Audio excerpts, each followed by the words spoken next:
ഇവിടെ എല്ലാരും കല്യാണം ഒരു ട്രാപ്പായിട്ടാണ് കാണുന്നത്. പക്ഷെ അത് ഒരു ഇൻ എ വേ ഒരു ട്രാപ്പ് തന്നെയാണ് ഇവിടെ കാനഡയിൽ. ട്രാപ്പ് ഇൻ ദ സെൻസ്, അതായത് കല്യാണം കഴിഞ്ഞാൽ ഫ്രീഡം കുറയും, ആ ട്രാപ്പ് അല്ല.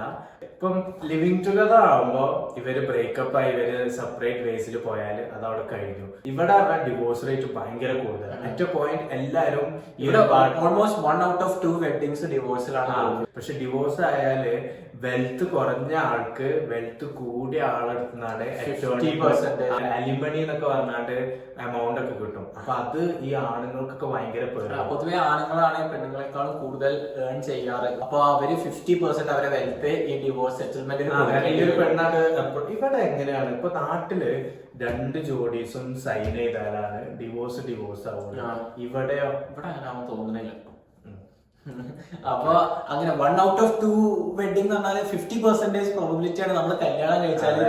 Hey everyone, welcome to the most underrated podcast in Malayalam, After Hours Malayalis. ഇന്ന് നമ്മൾ പല ടോപ്പിക്സിനെ കുറിച്ച് സംസാരിക്കുന്നുണ്ട്. സെമീർ കാനഡയിൽ വെച്ചുകൊണ്ട് ഒരു വലിയ സ്കാം നടത്തി പിടിക്കപ്പെട്ട സ്റ്റോറിയെ കുറിച്ച് നമ്മൾ സംസാരിക്കുന്നുണ്ട്.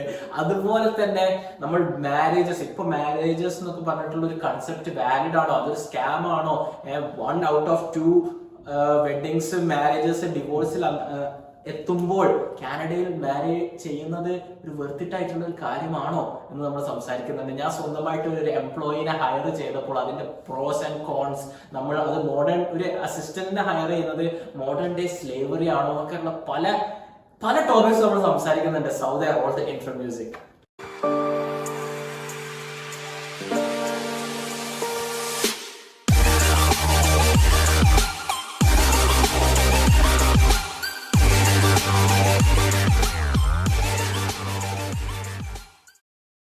Hey everyone, ചിരിക്കാനും ചിന്തിപ്പിക്കാനുമുള്ള 2 ബെസ്റ്റ് ഫ്രണ്ട്സിന്റെ പോഡ്കാസ്റ്റിലേക്ക് സ്വാഗതം. ഇപ്പൊ അടുത്ത് സെമീർ ഒരു സ്കാം നടത്തി ആകെ കോലാഹലത്തിൽപ്പെട്ട് സെമീറിനെ ഈ രാജ്യത്ത് നിർത്തുമെന്ന് എന്റെ സംശയമാണ്. അതെ, എന്റെ അമ്മോ, ഞാൻ പേടിച്ചൊരു പേടിക്കലേ. വല്ല പോലീസൊക്കെ ഇതിന്റെ പിന്നാലെ വന്നാല് കോടാനക്കോടി രൂപയാണല്ലോ ഞാൻ കാനഡനെ പറ്റിച്ചിട്ടുണ്ടായിരുന്നത്. നീ എന്ത് സ്കാമാണ് ചെയ്യുന്നത്? നിനക്ക് വേറെ പണിയൊന്നുമില്ല. ഈ പോഡ്കാസ്റ്റിൽ വരുമാനം ഇല്ലാന്ന് വിചാരിച്ചത് നീ ഇങ്ങനത്തെ തൊഴിലേക്ക് കാണിക്കണോന്നൊക്കെ ആൾക്കാർ വരെ ചോദിക്കണേ. സംഭവം എന്താന്ന് ഞാൻ പറയാം. സംഭവം ഇവിടെ കാറ്റടിക്കണ മെഷീൻസ് ഉണ്ട്, ടയർ ഇൻഫ്ലേറ്റിംഗ് മെഷീൻസ്. ഈ പെട്രോൾ പമ്പിലൊക്കെ നമ്മളെ നാട്ടിലുണ്ട്. നമ്മളെ നാട്ടിലെ എല്ലാ പെട്രോൾ പമ്പിലും കാറ്റടിക്കാനുള്ള സംവിധാനം, oil chain service, windshield clean ചെയ്യാനുള്ളത്, അതൊക്കെ ഉണ്ട്. അതൊക്കെ അമ്യൂണിറ്റീസ് ആയിട്ടാണ് അവർ കൂട്ടുന്നത്. അതായത് കോംപ്ലിമെന്ററി ഫ്രീ സർവീസ് ആണ്. പക്ഷെ ഇതിന്റെ ഒക്കെ പൈസ ഇവര് പെട്രോളിന്റെ ആ ഒരു പ്രൈസിൽ ഇൻക്ലൂഡ് ചെയ്താണ്ടാണ് നമ്മളടുത്ത് മേടിക്കുന്നത്. അങ്ങനെയാണ് നമ്മുടെ നാട്ടില്. പക്ഷെ ഇവിടെ എങ്ങനെയാന്ന് വെച്ചാല് ഇതിനൊക്കെ പൈസയാണ്. ഈ ടയർ ഇൻഫ്ലേറ്റ് ചെയ്യുന്ന മെഷീനിൽ നമ്മൾ $2 കോയിനോ അല്ലെങ്കിൽ $2 നമ്മൾ ടാപ്പ്, ക്രെഡിറ്റ് കാർഡോ വെച്ച് ടാപ്പ് ചെയ്താലാണ് നമുക്ക് കാറ്റടിക്കാൻ പറ്റുള്ളൂ. എത്ര 2 മിനിറ്റോ? 2 മിനിറ്റ് അല്ല, 300 സെക്കൻഡ്സ്. 300 സെക്കൻഡ്സ് പറയുമ്പോ 5 മിനിറ്റ്. 5 മിനിറ്റ് കാറ്റടിക്കാൻ കാറ്റിന് $2 നാട്ടില് 120-130 റുപ്യൊക്കെ. നമ്മളോട് എമിൽപ്പ പണ്ട് പറയാറുണ്ട് ഇവിടെ മരിച്ചാ വരെ പൈസയാണ്. കാരണം ഇവിടെ ഫ്യൂണറലിന് $50,000 അങ്ങനെ എന്തൊക്കെ ആകും പറയുന്നത്. ഇവിടെ അതുകൊണ്ട് തന്നെ പല ആൾക്കാരും മരിച്ചു കഴിഞ്ഞാല് ക്രമേഷന ചെയ്യാം. ഇവര് പ്രോപ്പർ ആയിട്ട് ഇവിടെ ഒരു കല്ലറ സെറ്റപ്പില് നമ്മളൊരു ഗ്രേവ് യാർഡിൽ ഒരു സ്ഥലം, അവിടെ നമ്മളെ ബോഡി നമ്മൾ അടക്കം ചെയ്ത് ആ കല്ലിന് എന്താ പറയാ, മീസങ്കല്ല് നമ്മള് ഗ്രേവ് സ്റ്റോണും കാര്യമൊക്കെ വെച്ച് സെറ്റ് ചെയ്യുകയാണെങ്കിൽ എത്ര 25-30. പിന്നെ ഫാമിലി വരും, ഫാമിലിക്ക് അത് ഫുഡ്, അതെ, അങ്ങനെ അതൊക്കെ മരിച്ച ആളുടെ എക്സ്പെൻസ് നമ്മളെ നാട്ടില്. അപ്പൊ അതുകൊണ്ട് എമിൽപ്പനോട് പറയും ഇവിടെ പ്രായമായവർക്ക് മരിക്കാൻ വരെ പേടിയാണ്, അതിനും പൈസ. അതെ, നമ്മളെ നാട്ടില് പറഞ്ഞാല് മരിച്ചു കഴിഞ്ഞാലൊക്കെ ഫുള്ള് നമ്മളാര് പള്ളി കമ്മിറ്റി അല്ലെങ്കിൽ ഇനിയിപ്പോ ക്ഷേത്ര കമ്മിറ്റിയും അവരും പിന്നെ കുടുംബക്കാരും ഒക്കെ കൂടി അങ്ങോട്ടാണ് കാര്യങ്ങളും ചടങ്ങുകളൊക്കെ ചെയ്യാം. അപ്പം ബാക്കിയുള്ള കമ്മ്യൂണിറ്റീസിന് എങ്ങനെയാണെന്നല്ല, ഇപ്പം നമ്മുടെ നാട്ടിലെ മുസ്ലിം കമ്മ്യൂണിറ്റീസിനെന്ന് പറഞ്ഞാല് അടക്കം ചെയ്യാൻ കുഴി തോണ്ടുന്ന ആളോ അയാൾക്ക് മാത്രമേ പൈസ കൊടുക്കേണ്ട ആവശ്യമുള്ളൂ. ബാക്കിയെല്ലാം ഇതാണ്, ഫ്രീ ആണ്, അല്ലെങ്കിൽ ചാർജ് ഇല്ല. പിന്നെ ഫ്രീ ആണ്. അങ്ങനെ ഇത് അവര് കാണുന്ന ഇത് ആസ് എ ഹ്യൂമൻ നമ്മളൊരു responsibility ആണ്. നമ്മുടെ കൂടെ ഉള്ള ഒരാൾ മരിച്ചാൽ അവരെ നല്ല രീതിയിൽ പറഞ്ഞു വിടുകയാണ്. അതെ, പിന്നെ ഇത് എന്ന് പറഞ്ഞാല് ഇവിടെ ഒറ്റപ്പെട്ട ജീവിതല്ലേ. അത് പിന്നെ എന്താ, എന്റെ ഒരു ഫ്രണ്ട് ഉണ്ട് ജെനിഫറിന് 54 വയസ്സൊക്കെ. അപ്പൊ ജെനിഫറിനോട് ഞാൻ ലോകത്തിലുള്ള എല്ലാ കോൺവെർസേഷനും ഉണ്ടായിട്ടുണ്ട്. അപ്പൊ ജെനിഫറിനോട് ഇതിനെ കുറിച്ച് സംസാരിച്ചപ്പോൾ ജെനിഫർ പറഞ്ഞേ, ഇത് ഇവിടെ കാനഡയില് ഫ്യൂണറൽ എന്നൊക്കെ പറയുന്നത്, ഇതേപോലെ ഗ്രേവ് യാർഡില് ബർഡിംഗ് ഒക്കെ ചെയ്യണത് ഒരു ബിസിനസ് പോലെയാണ് ഞാൻ കാണുന്നത്. അതെ, ഞാൻ കാണലുണ്ട് ഈ ഓരോ സ്റ്റോറ്. ഈ സ്റ്റോറിന് പുറത്ത് ഇങ്ങനെ കോൺടാക്ടേഴ്സ് ഫോർ ദ ഫ്യൂണറൽ ഇവന്റ് എന്നൊക്കെ പറഞ്ഞ ഒരു ഇവന്റ് മാനേജ്മെന്റ് സംഭവം. അതുകൊണ്ട് എന്നോട് ജെനിഫർ പറഞ്ഞു, ഞാൻ മരിച്ചാല് എന്നെ ക്രിമേറ്റ് ചെയ്തിട്ട് എന്റെ ആശയത്തിൽ പാർക്കിൽ സ്പ്രെഡ് ചെയ്താൽ മതി എന്നാണ് ഞാൻ പറഞ്ഞിരിക്കുന്നത്. കാരണം അത്ര എക്സ്പെൻസീവ് ആയതുകൊണ്ട് സ്വന്തമായിട്ട് ഒരു ബെറിയൽ പോലും കിട്ടാനും ഇവിടുത്തെ ആൾക്കാർക്ക് കഴിയുന്നില്ല. അതെ. അപ്പം അങ്ങനെയുള്ള ഒരു സിറ്റുവേഷനിൽ ഞാൻ വിചാരിച്ചു, എന്റെ അടുത്ത് നാട്ടിലെ ഒരു 10 rupees കോയിൻ ഉണ്ട്. ഈ കോയിൻ പറഞ്ഞാല് ഈ ഇവിടുത്തെ $2 കോയിനും ഈ കോയിൻ ഏകദേശം കാണാനും ഒരേപോലെയാണ്.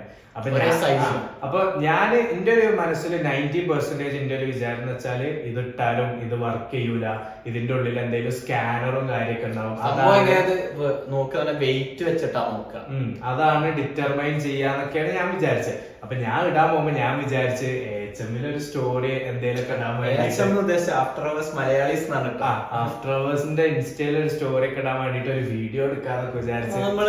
ഞാൻ സെമീറിനെ മീറ്റ് ചെയ്യുന്ന, സെമീർ എന്നെ മീറ്റ് ചെയ്ത് നമ്മുടെ ലൈഫിൽ നടക്കുന്ന കാര്യങ്ങളൊക്കെ നമ്മൾ വീഡിയോ എടുത്ത് സ്റ്റോറി ഇടാം. അതെ, നമ്മൾ കേട്ട് ഈ കോയിൻ ഇട്ട് ഞാൻ ഇങ്ങനെ വീഡിയോ ഇടാണ്, അത് വർക്ക്ഔട്ട് ആയി ഞാൻ അതിന്റെ എക്സൈറ്റ്മെന്റിൽ ഇങ്ങനെ സെറ്റ് എന്നൊക്കെ പറഞ്ഞാണ്ട് ഇതാക്കി. അങ്ങനെ അങ്ങനെ ഞാൻ ഇതാക്കി. എന്നിട്ട് ഞാൻ ആ പെട്രോ കാനഡന്റെ ഉള്ളിൽ പോയിട്ട് ഈ $2 കോയിനും കൊടുത്തതാണ്. പക്ഷെ അതൊന്നും ഞാൻ ഈ വീഡിയോയിൽ കാണിക്കണമില്ല, പറയുന്നൊന്നുമില്ല, ഒക്കെ ബിഹൈൻഡ് ദ സ്റ്റോറി തിങ്സാ. അങ്ങനെ ഈ വീഡിയോ ഞങ്ങൾ സ്റ്റോറി ഇടുന്നതിന് പകരം, ഞങ്ങളല്ല ഞാൻ അതെ സ്റ്റോറി ഇടുന്നതിന് പകരം ഞാൻ എന്ത് ചെയ്തു, ഈ വീഡിയോ അത് നല്ലൊരു വീഡിയോ ആണ്, ഒരു എക്സ്പെരിമെന്റ്, സോഷ്യൽ എക്സ്പെരിമെന്റ് എന്നൊക്കെ പറഞ്ഞാണ്ട് ഞാനിത് റീലിട്ടപ്പോ ഇനീഷ്യലി കുറെ ആൾക്കാർ ഇങ്ങനെ ടൈറ്റിൽ കൊടുത്തത് scamming Canada, scamming tyre machine in Canada, അങ്ങനെ എന്തോ ഞാൻ ടൈറ്റിൽ കൊടുത്തത്. അപ്പൊ ഇനീഷ്യലി ഇതിന് കുറെ ആൾക്കാർ ഇങ്ങനെ ചിരിക്കണതും പിന്നെ ഇനിയിപ്പോ അവിടുന്ന് കുറെ നാട്ടിലെ കോയിൻസ് കൊണ്ടുപോകേണ്ടി വരുമല്ലോ എന്നൊക്കെ പറഞ്ഞിട്ടു. ഞാനും തന്നെ ഞാൻ വിചാരിച്ച പോലെ പോവാണ്. പിന്നെ കുറച്ച് കഴിഞ്ഞപ്പോ ആൾക്കാരൊക്കെ വന്ന് എന്നെ പോലുള്ള ഒരു കാരനാണ് നമ്മൾ ഇന്ത്യൻസിന് ഇവിടെ ചീത്തപ്പേര്, എവിടെ പോയാലും ഈ സ്കാമിങ് ഇതായിട്ട് നടക്കണം, ഇവരുടെ ബ്ലഡിൽ ഉള്ളതാണ്, അങ്ങനെ ഇന്ത്യക്കാര് സ്കാം ചെയ്യുന്നത് ഒരു കഴിവായിട്ടാണ് കാണുന്നത്, ക്രെഡിറ്റ് ആയിട്ടാണ് കാണുന്നത്. വൻ ബാഷിങ്ങും അങ്ങനെ ഇങ്ങനെയൊക്കെ ആയിട്ട് ഫുൾ വീഡിയോ ഭയങ്കര ഇതായിട്ട് പോയി. അപ്പൊ പിന്നെ $2 ഒരു സംഭവം അത് പിന്നെ അറ്റ് ദ സെയിം ടൈം $2 പേ ചെയ്തത്. പക്ഷെ വീഡിയോയിൽ അതില്ല. ഓക്കെ, വീഡിയോ കാണുന്ന ഒരു POV ഉള്ള ഒരാളെ വെച്ച് നോക്കുകയാണെങ്കിൽ യെസ് റൈറ്റ്. അങ്ങനെ എന്ത് ചെയ്ത് ഈ വീഡിയോ പിന്നെ ട്വിറ്ററിലൊക്കെ ഏതോ ഒരു ജേർണലിസ്റ്റ് ഒക്കെ ഈ വീഡിയോ എടുത്തിട്ട് the man brags about scamming the Indian man പറഞ്ഞിട്ടില്ല, man brags about scamming an air machine in Canada എന്നൊക്കെ പറഞ്ഞ്, എന്നിട്ട് അതിന്റെ താഴെയുള്ള ട്വീറ്റ്സ് ഒക്കെ നോക്കി. നോക്കിയപ്പോ കുറെ ആൾക്കാരൊക്കെ ഇവരൊക്കെ ഡീപ്പോർട്ട് ചെയ്യണം. അതെ, എങ്ങനെയുള്ള ആൾക്കാരൊക്കെ ഡീപ്പോർട്ട് ചെയ്യണം, ഇത് തന്നെയാണ് ഇമിഗ്രേഷൻ കാരണം നടക്കാൻ പോകുന്നത്, അവരെ കൾച്ചർ ഇങ്ങോട്ടേക്ക് കൊണ്ടുവരികയാണ്. അതെ, ഇവരൊക്കെ പോലീസിനെ ഏൽപ്പിക്കണം എന്നൊക്കെ പറഞ്ഞു കുറെ ആൾക്കാർ അങ്ങനെയൊക്കെ പറഞ്ഞു. വേറെ കുറെ ആൾക്കാർ, അതായത് OG കനേഡിയൻസ്, ഇവിടെ ജനിച്ചു വളർന്ന ആൾക്കാർ, നമ്മുടെ വാപ്പാരെ പ്രായമുള്ളവരല്ലേ, 40s 30s അഡൾട്ട്സിന്റെ ഒക്കെ കുറെ ട്വീറ്റ് വന്ന് സംഭവം ഇവൻ ചെയ്തത് സ്കാമാണ്, but when did they start charging for air. അങ്ങനെ വേറൊരാള്, ഞാൻ പണ്ടിന്റെ ചെറുപ്പത്ത് ഉള്ള ടൈമില് എയർ ഒക്കെ സ്റ്റേഷൻസിൽ ഫ്രീ ആയിരുന്നു. വേറൊരാള് പറഞ്ഞ് 0.25 cents പണ്ട് ഇതുണ്ടായിരുന്നുള്ളൂ, ഇൻഫ്ലേഷൻ ഈസ് റിയൽ. വേറെ ഒരു ട്രക്ക് ഡ്രൈവർ എന്തോ പറഞ്ഞല്ലോ, ട്രക്ക് ഡ്രൈവർ ഒരാളുടെ കമന്റ് എനിക്ക് ഓർമ്മയുണ്ട്. അയാൾക്ക് നല്ല പ്രായമുണ്ട്. അപ്പൊ അയാൾ പറഞ്ഞു, ഞാനൊക്കെ ചെറുതായ സമയത്ത് കാർ നമ്മൾ ഇതാക്കിയാല് കാറിലെ കാറ്റും പിന്നെ ഓയിൽ ചെക്കപ്പോ പിന്നെ വിൻഷീൽഡ് ക്ലീനിങ്ങും കേർട്ടസി ആയിരുന്നു, ഫ്രീ ആയിരുന്നു എന്നൊക്കെ പറഞ്ഞിട്ട്. പിന്നെ വേറെ കുറെ ആൾക്കാര് ഇവരല്ല ഇവന് $2 കാറ്റിന് ചാർജ് ചെയ്തിട്ടുണ്ടെങ്കിൽ ആരെയാണ് സ്കാം ചെയ്യുന്നത്. കുറെ ആൾക്കാർ ഈ കമന്റ് ഇട്ടാണ്. Actually who is the scammer? 10 coin ഇട്ട് ഇവനാണോ അതോ $2 ചാർജ് ചെയ്യുന്ന കമ്പനീസ് ആണ് സ്കാമേഴ്സ് എന്നൊക്കെ പറഞ്ഞിട്ട്. പിന്നെ ചിലവര് പറഞ്ഞ് ഈ എയറിൽ അല്ല കാറ്റടിക്കാനുള്ള ഈ മെഷീനിൽ ഇടുന്ന കോയിൻസ് ഒക്കെ ചാരിറ്റിയിലോട്ടാണ് പോകുന്നത് എന്നൊക്കെ പറഞ്ഞിട്ട് അപ്പൊ അതാണ് ഇവനെ ഇല്ലാതാക്കിയത് എന്നൊക്കെ പറഞ്ഞിട്ട് എനിക്കറിയില്ലായിരുന്നു. പക്ഷെ അറ്റ് ദ സെയിം ടൈം ഇവിടെ കുറെ കമ്പനീസ് ചാരിറ്റി എമൗണ്ട് എന്ന് പറഞ്ഞ് ടാക്സ് എവേഡ് ചെയ്യാന് ചാരിറ്റി ഡൊണേഷൻസ് എന്നുള്ള രീതിയിൽ അതായത് നമ്മൾ ഇവിടെ കാനഡയിൽ വാൾമാർട്ടിലൊക്കെ പോവാണെങ്കിൽ നമ്മൾ എല്ലാ പ്രാവശ്യം ബില്ല് അടക്കാൻ നോക്കുമ്പോൾ അവർ ചോദിക്കും ഇത്ര $, കിഡ്സിന് വേണ്ടി നിങ്ങൾ ഡൊണേറ്റ് ചെയ്യാൻ വില്ലിംഗ് ആണോ എന്ന്. അപ്പൊ നമ്മളിപ്പോ ഓക്കെ എന്ന് പറഞ്ഞിട്ട് $5 കൊടുത്താൽ അവരെന്താ ചെയ്യാന്ന് വെച്ചാല് അവർ $5 കീപ്പ് ചെയ്യും. അപ്പൊ അവർക്ക് ഒരു $100 അവർക്ക് ടാക്സ് കൊടുക്കണം എന്ന് വിചാരിച്ചു ആസ് എ ബിസിനസ്. അപ്പൊ അവര് നമ്മളെ $5 അവരെന്തെടുക്കും, അവര് അവരുടെ ചാരിറ്റി ആണെന്ന് പറഞ്ഞിട്ട് അവര് പേ ചെയ്യും. അപ്പൊ അവർക്ക് ടാക്സില് $95 കൊടുത്താൽ മതി. അങ്ങനെ അവര് ഫുള്ള് നമ്മുടെ അടുത്ത് ഈ ഡൊണേഷൻ ആണ് കളക്ട് ചെയ്യുന്ന പൈസ ചിലപ്പോൾ അവർക്ക് അവരുടെ ടാക്സ് കൊടുക്കാനുള്ള ഒരു സിഗ്നിഫിക്കന്റ് എമൗണ്ട് ആവും. അവർക്ക് വളരെ കുറച്ച് ടാക്സ് കൊടുത്താൽ മതി. അപ്പൊ അതിനുള്ള റീസൺ ആണെന്നാണ് കുറെ ആൾക്കാർ പറയപ്പെടുന്നത്. പക്ഷെ എന്നാലും ചാരിറ്റിയിലോട്ട് പോകും. പക്ഷെ ചാരിറ്റി ഈസ് ഓൾ അബൌട്ട് നമ്മുടെ മനസ്സിന്റെ ശുദ്ധിയും ഉദ്ദേശവുമാണ്. പക്ഷെ ഇങ്ങനെ ഒരു റീസൺ വെച്ചിട്ട് ചാരിറ്റി ആണെങ്കിൽ അത് ഇപ്പം ചില ആൾക്കാർ അറിയും ഈ കള്ളത്തരത്തിലൂടെയും പിടിച്ചുപറിയിലൂടെ ഒക്കെ പൈസ ഉണ്ടാക്കിയിട്ട് ആ പൈസ ചാരിറ്റി ചെയ്ത് അതുകൊണ്ട് കാര്യമില്ല. ഞാൻ പറയൂ ജസ്റ്റ് ജനറലി പറഞ്ഞതാ. അങ്ങനെ ഈ വീഡിയോ വൺ സീനായി, അതായത് 2 ലക്ഷം ആൾക്കാരൊക്കെ ട്വിറ്ററിൽ മാത്രം കണ്ടു. അത് കുറെ ആൾക്കാർ റീപോസ്റ്റ് ചെയ്ത്. എന്നിട്ട് ഏറ്റവും കോമഡി എന്ന് വെച്ചാല് നമ്മളുടെ podcast after hours Malayalees Instagram അക്കൗണ്ടിൽ എന്റെ സെവ്യറിന്റെ ഫോട്ടോസ് സ്ക്രീൻഷോട്ട് എടുത്തിട്ട് ഇവരാണ് ആ സ്കാമേഴ്സ്. ഞാൻ രാവിലെ എഴുന്നേറ്റപ്പോഴാണ് അത് കാണുന്നത്. ഇവരാണ് ഈ സ്കാമേഴ്സ്, ഇവരാണ് ഇത് ചെയ്തത്, ഇവരെ നമ്മൾ കണ്ടുപിടിക്കണം എന്നൊക്കെ പറയാം. ഇവരെ പോലീസിലാക്കണം, ഇവരെ അറസ്റ്റ് ചെയ്യണം. വേറൊരു ചങ്ങായി ഞാൻ അതിന്റെ അറ്റം കാണുന്നവരെ ഞാൻ അതിനു വേണ്ടി പോരാടും. $100 പെട്രോൾ പെട്രോൾ പമ്പ് പറ്റിച്ചേനെ. ഇവിടെ വാൾമാർട്ടിൽ എത്ര $99 താഴെയാണ് നമ്മൾ കട്ടെടുക്കുന്നെങ്കിൽ അത് പോലീസിനെ പോലും വിളിക്കാൻ പറ്റില്ല എന്ന് അങ്ങനെ കൂട്ടില്ല. കാലിഫോർണിയയിലൊക്കെ നമ്മള് സാധനം ആൾക്കാർ ഷോപ്പ് ലിഫ്റ്റ് ചെയ്യുകയാണെങ്കിൽ നമ്മൾ അവരെ സ്റ്റോപ്പ് ചെയ്യാൻ പാടില്ല. വാൾമാർട്ടിലും പാടില്ല.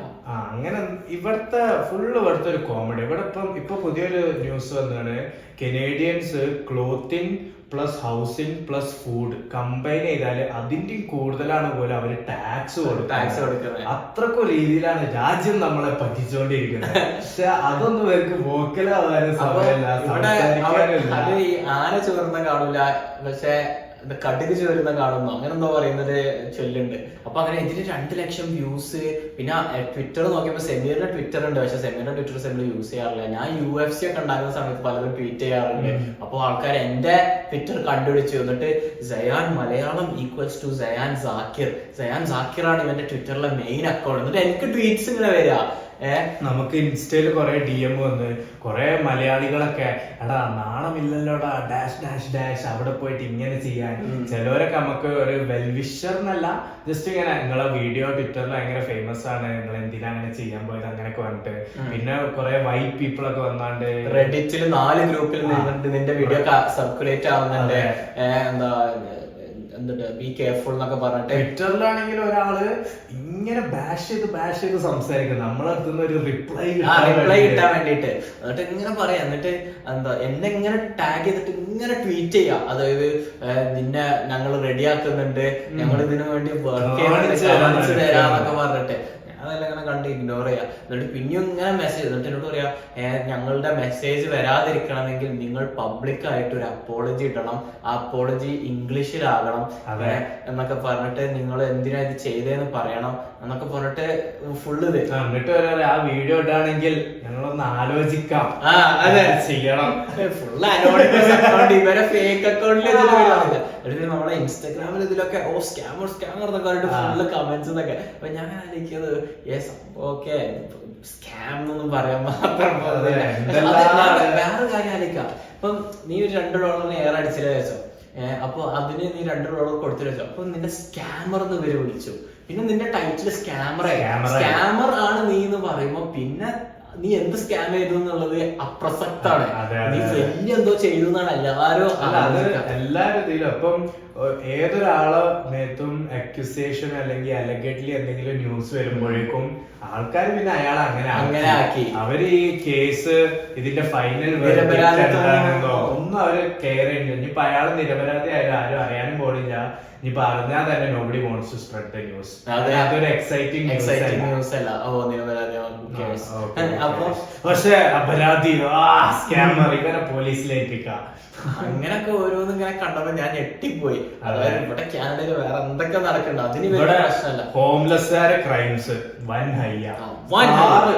എന്റെ മോനെ ഇവിടെ കാർ തെഫ്റ്റ് അത്രക്കും high and police are not doing anything about it. ഞങ്ങളൊരു എപ്പിസോഡിൽ പറഞ്ഞിട്ടുണ്ട്, ടൊറോണ്ടോയിലുള്ള പോലീസ് എന്താ പറഞ്ഞു വെച്ചാല്, നിങ്ങൾ കാറിന്റെ കീ നിങ്ങളെ ഹാളിലെ ക്യാബിനറ്റിൽ വെച്ചാല് ബാക്കി പ്രശ്നങ്ങളൊന്നും ഉണ്ടാവില്ല, അവരങ്ങനെ കാർ എടുത്ത് പോയിക്കോളും. പക്ഷെ ഇവര് വന്ന് ഹെൽപ്പ് ചെയ്യോ, അതിന് പ്രിക്കോഷൻ സമീർ പറഞ്ഞ പോലെ ക്ലോത്തിങ്, ഫുഡ്, അക്കോമഡേഷൻ ഇതിനേക്കാളൊക്കെ ടാക്സ് കൊടുക്കുന്നുണ്ട്. എന്നിട്ട് ഇവർക്ക് ഇതിന് സൊല്യൂഷൻ ഇല്ല. അതെ, നമ്മൾ ഈ കാറിന്റെ തന്നെ എത്രങ്ങാനും ഇൻഷുറൻസും ടാക്സും ആണ് നമ്മൾ കൊടുക്കുന്നത്. കാർ ഇൻഷുറൻസ് US-നേക്കാൾ എത്ര കൂടുതലാണ് കാനഡയില്. ഈ ഒരു ഇത് കാരണല്ല, ഓൾറെഡി ആണ്. എന്നിട്ടും ഇതാണ് സിറ്റുവേഷൻ. എന്റെ ഫുഡ് ഷാക്ക് ഉണ്ടല്ലോ, എന്റെ ഷോപ്പിന്റെ ലെഫ്റ്റിൽ ശ്രീലങ്കൻ റൈറ്റില്. അപ്പൊ ഞാന് കഴിഞ്ഞ ദിവസം അക്കനെ വീട്ടിലാക്കാൻ വേണ്ടി ഞാൻ അക്കനെ വീട്ടിൽ ഡ്രോപ്പ് ചെയ്യാൻ കാരണം അക്ക പാവം ബസ്സൊക്കെ പിടിച്ചപ്പോ എനിക്ക് ഭയങ്കര പാവം ഞാൻ നല്ല പ്രായമുണ്ട്, എന്റെ ഉമ്മന്റെ ഒക്കെ പ്രായമുണ്ടാവും. അപ്പൊ അക്കനെ ഞാൻ ആക്കാന്ന് പറഞ്ഞിട്ട് പോയി. അങ്ങനെ അക്കന്റെ കുടുംബവിശേഷം, വീട്ടുവിശേഷം, മക്കളെ ഫോട്ടോസ് ഒക്കെ കാണിച്ചു തരാം, അങ്ങനെയൊക്കെ ചെയ്യാണ്. ഞാൻ ഡ്രൈവ് ചെയ്യണം. അപ്പൊ അക്ക ദിസ് ഇസ് മൈ സൺ കാണിച്ചു തരാം. ഞാൻ റോഡ് ശ്രദ്ധിക്കണ്ടേ. അപ്പൊ അക്ക പറഞ്ഞു, എന്റെ ചെറിയ മോന് 5 വർഷം മുന്നേ എന്റെ ഹസ്ബൻഡിന്റെ ബർത്ത്ഡേക്ക് ഗിഫ്റ്റ് ആയിട്ട് ഒരു പിക്കപ്പ് ട്രക്ക് ഗിഫ്റ്റ് കൊടുത്തു. അപ്പൊ ഞാൻ അടിപൊളി എന്നാണ്. പിക്കപ്പ് ട്രക്ക് നമ്മളെ ഡോഡ്ജ് റാം ഫോർഡിന്റെ F-150 ആയിരുന്നു കാറ്, ട്രക്ക്. എന്നിട്ട് അങ്ങനെ ഗിഫ്റ്റ് കൊടുക്കും, അടിപൊളി എന്നൊക്കെ പറഞ്ഞു. എന്നിട്ട് എന്നോട് പറഞ്ഞു, ഞങ്ങളുടെ ആ കാറ് കഴിഞ്ഞ ആഴ്ച സ്റ്റോളനായിരുന്നു. സ്റ്റോളനായോ? അപ്പൊ ആന്നല്ലേ. അപ്പൊ ഞാൻ പറഞ്ഞു, ഇതിപ്പോഴും ന്യൂസിൽ ഇങ്ങനെ കേൾക്കുന്നുണ്ട്, പക്ഷെ നമുക്ക് അറിയുന്ന ഒരാളെ. അപ്പൊ ഞാൻ എന്താ അപ്പൊ ഇവരാണ്, ഞങ്ങളുടെ വീട്ടില് CCTV ക്യാമറ ഉണ്ട്. പുലർച്ചെ 4 മണിക്ക് 3-4 പേര് വന്നിട്ട് കാർ ഇങ്ങനെ നോട്ടിട്ട് അങ്ങനെ 3 പ്രാവശ്യം ഇവര് വന്നത്രേ. അങ്ങനെ 3-ാമത്തെ പ്രാവശ്യം ഇവര് കാർ എടുത്ത് കൊണ്ടുപോയി. അപ്പൊ ഞാൻ ചോദിച്ചു, എന്താ ഇൻഷുറൻസിന് പൈസ കിട്ടി? ഇൻഷുറൻസിന് പൈസ കിട്ടി. എന്നിട്ട് അക്കനോട് പറയാം, ഇൻഷുറൻസിന് ഇപ്പൊ എന്ത് ചെയ്യായിരിക്കും? കാരണം ഇൻഷുറൻസിന് ഇപ്പൊ ഇന്നത്തെ കേസസ് ഭയങ്കര കോമൺ. ഇൻഷുറൻസിന്റെ ഒരു പോളിസി ബിസിനസ് എങ്ങനെയാ, ഈ പ്രീമിയം ഇങ്ങനെ മാസം വരുന്നതും. പിന്നെ അതായത് ഇപ്പം 10 ആൾക്കാർ 100 ആൾക്കാര് ഇൻഷുറൻസിന്റെ പൈസ തന്നിട്ടുണ്ടാകും. അപ്പൊ ഇവര് പ്രതീക്ഷിക്കുന്ന വെച്ചാൽ ഈ 100-ൽ ഒരാൾക്കോ 2 ആൾക്കൊക്കെ വല്ല മേജർ ആക്സിഡന്റ് ഈ പൈസ കൊടുത്താല് ബാക്കി പൈസ ഇവർക്ക് ലാഭമാണ്. അങ്ങനെയാണ് ഇതെല്ലാവർക്കും. അങ്ങനെ കാറ് പോയി എന്ന് പറഞ്ഞു. പിന്നെ അതുപോലെ ഇപ്പൊ അടുത്തുണ്ടായത്, ഞാൻ പോഡ്കാസ്റ്റ് പറഞ്ഞു, ഞാൻ ഒരു എംപ്ലോയിനെ എന്റെ ഷോപ്പിൽ ഹയർ ചെയ്തു. അപ്പൊ ഞാൻ കഴിഞ്ഞ ദിവസം അപ്പൊ ഈ എംപ്ലോയി ഉണ്ടായ ഭയങ്കര രസം ഉദ്ദേശിച്ചത് ഭയങ്കര കൺവീനിയന്റ് ആണ്. ഭയങ്കര കൺവീനിയന്റ്. കാരണം എന്താന്ന് വെച്ചാല്, ഞാനിപ്പം ഫ്രണ്ടിൽ നിൽക്കും, കസ്റ്റമേഴ്സിനോട് ഹായ് ഹലോ ഒക്കെ പറയും, ഞാൻ ഓർഡേഴ്സ് എടുക്കും, എംപ്ലോയി ഫുഡ് ഉണ്ടാക്കും. അപ്പൊ ഇവളുണ്ടാകുന്ന എനിക്ക് ഭയങ്കര ഒരു ഹെൽപ്ഫുൾ ആയി ഇവളുണ്ടാകുന്നത്. പക്ഷെ ഓർഡർ ഇല്ലാത്ത സമയത്ത് ഞാൻ ഫ്രണ്ടില് വിൻഡോന്റെ തൊട്ടടുത്ത് ഞാൻ കസ്റ്റമേഴ്സ് വരുന്നിടത്ത് ഞാൻ ഒരു ചെയർ ഇട്ടിട്ട് ഞാൻ അവിടെ ഇരുന്നിട്ട് പോകുന്ന കസ്റ്റമേഴ്സിനൊക്കെ ഹായ് ഹലോ എന്നൊക്കെ പറയാം. അപ്പൊ ഇവള് ഭയങ്കര ഡെഡിക്കേറ്റഡ് ആണ്. ഉന്നതി എന്നാ അവളുടെ പേര്. ഭയങ്കര ഉന്നതിയിലാണ് ഇവളുടെ ഡെഡിക്കേഷൻ. അപ്പൊ ഇവള് എന്റെ നേരെ നിഴലായിട്ട് എന്റെ ബാക്കിൽ ഇങ്ങനെ ഉണ്ടാകും. അപ്പൊ സ്റ്റാൻഡ് ചെയ്യാം. അപ്പൊ ഞാൻ ഇവളോട് പറയുന്നത്, പോയിരുന്നോ അവിടെ കസ്റ്റമർ ഇല്ല നിൽക്കുന്ന, പോയിരുന്നോ, എന്താ ടിക്ടോക്കോ ഫോണോ എന്താ വെച്ച് ചെയ്തോ? ഇവള് മറ്റേ ബിഗ് ബോസ് ഇന്റർവ്യൂ കാണുന്ന. അപ്പൊ ഞാൻ പറഞ്ഞ എന്താ വെച്ചാ കണ്ടോ, ഐ ഡോണ്ട് കെയർ അപ്പൊ എന്നൊക്കെ പറയില്ല. അങ്ങനെ ഒരു പ്രാവശ്യം സെഹീം വർക്ക് ചെയ്യായിരുന്നു. അപ്പൊ സെഹീം ഇങ്ങനെ കസേരയിലിരുന്ന് ഇങ്ങനെ തിരിഞ്ഞു ഇവിടെ ബാക്കിൽ ഇങ്ങനെ നിൽക്കുന്നത്. അപ്പൊ സെഹീം പറഞ്ഞു, എന്തിനാ നീ വെറുതെ നിക്കുന്നേ? അപ്പൊ ഇവള് ഗുജറാത്തിയാണ്. അപ്പൊ ഇവള് പറഞ്ഞ, ഞാന് വേറെ ഷോപ്സിൽ വർക്ക് ചെയ്തിട്ടുണ്ട്, ഞാൻ ഗുജറാത്തി ഷോപ്സിലാണ് വർക്ക് ചെയ്തിട്ടുള്ളത്. പക്ഷെ അവിടെ ഞാൻ വർക്ക് ചെയ്തപ്പം എനിക്ക് വളരെ ബാഡ് എക്സ്പീരിയൻസ് ആണ് ഉണ്ടായത്. കാരണം ഇവള് ഗുജറാത്തി. ഇവള് പറയാം, ഞാൻ ഗുജറാത്തിയാണ്, പക്ഷെ എനിക്ക് ഗുജറാത്തി ഷോപ്പിൽ ഞാൻ വർക്ക് ചെയ്തപ്പോൾ ബാഡ് എക്സ്പീരിയൻസ് ഉണ്ടായത്. എന്താ, ഇതിന്റെ ഓണേഴ്സ് ഓരോ റീസൺ നോക്കും, നമ്മളുടെ സാലറി കട്ട് ചെയ്യാൻ, നമ്മുടെ പേയ്മെന്റ് കട്ട് ചെയ്യാൻ, ഓരോ കാര്യങ്ങൾ നോക്കും. നമ്മളൊന്നും ചെയ്യില്ല, നീ ഇവിടെ വരുന്നതന്നെ നമുക്ക് എന്തായാലേ മുതലാളിമാരെ ഒരു മൈൻഡ് സെറ്റ്. കഷ്ടപ്പെടുന്നവരെ പൈസ ഇതൊക്കെ ഇങ്ങനെ കട്ട് ചെയ്തിട്ടാണ് ഓർക്കൊരു ചെറിയ ലാഭം. എന്റെ അഭിപ്രായത്തില് അങ്ങനൊക്കെ പൈസ ഉണ്ടായി ഒരു നമ്മൾ ബർക്കത്തുണ്ടായി ഒരു ബ്ലെസ്സിങ് ഉണ്ടാവില്ല. പിന്നെ നമുക്ക് നമ്മളെ കണ്ണാടി നോക്കുമ്പോൾ നമുക്കൊരു പ്രൗഡ് ഫീലിംഗ് വരണമെങ്കിൽ നമ്മൾ ആരും പറ്റിച്ചിട്ടില്ല നിരപരാധികളെ ബാധിക്കും. അതെ, നമ്മളെ നിരപരാധികളെ ഉപദ്രവിച്ചിട്ടില്ല എന്ന് പറഞ്ഞാൽ നമ്മൾ നോക്കുമ്പോൾ നമുക്ക് നമ്മളൊരു പ്രൗഡ് ഫീലിംഗ് ഉണ്ട്. ഇതൊക്കെ ചെയ്തിട്ട് നമ്മൾ കണ്ണാടി നോക്കുമ്പോൾ നമ്മളെ തന്നെ കാണാൻ ഒരു അർത്ഥം. അതെ, ഇനിയിപ്പോ മുതലാളിമാർക്ക് പറ്റിക്കണോ, ടാക്സ് എവേഡ് ചെയ്യൂ, പ്രശ്നമില്ല. ഗവൺമെന്റ് നമ്മൾ അങ്ങനെ രീതിയിലെ പറ്റും. ഇപ്പൊ ഇന്ത്യന്റെ പുതിയ ബജറ്റ് വന്നു, ഏറ്റവും കൂടുതൽ എഫക്ട് ആവാൻ മിഡിൽ ക്ലാസ് ആണ് പോകുന്നത്.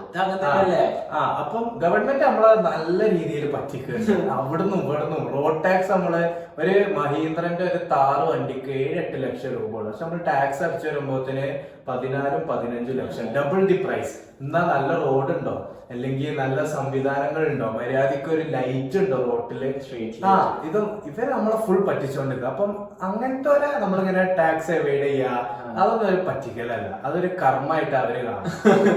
അതെ, അപ്പൊ ഈ പാവത്തെ അപ്പൊ ഞാൻ പറഞ്ഞ അങ്ങനെ, അപ്പൊ സഹീം പറഞ്ഞ അങ്ങനെയൊന്നും ഇല്ല, നമുക്ക് അങ്ങനെയൊന്നും ഇല്ലാന്ന് പറഞ്ഞു. അപ്പൊ അവര് പറഞ്ഞ ഇല്ലല്ല, ഇവള് പറഞ്ഞ ഇല്ല, നിങ്ങൾ തന്നെ വളരെ നല്ല രീതിയിലാണ് ട്രീറ്റ് ചെയ്യുന്നത്. എന്നിട്ട് പറഞ്ഞു എന്താ ഇവള് എപ്പോഴും വർക്കിലേക്ക് വരുമ്പോ നമ്മള് ഇവളോട് ചോദിക്കാറുണ്ട് ഫുഡൊക്കെ കഴിച്ചിട്ടുണ്ടോ എന്ന് ചോദിക്കാറുണ്ട്. പിന്നെ അതുപോലെ തന്നെ ഇതേപോലെ ഇരുന്നോ എന്ന് പറയാറുണ്ട്.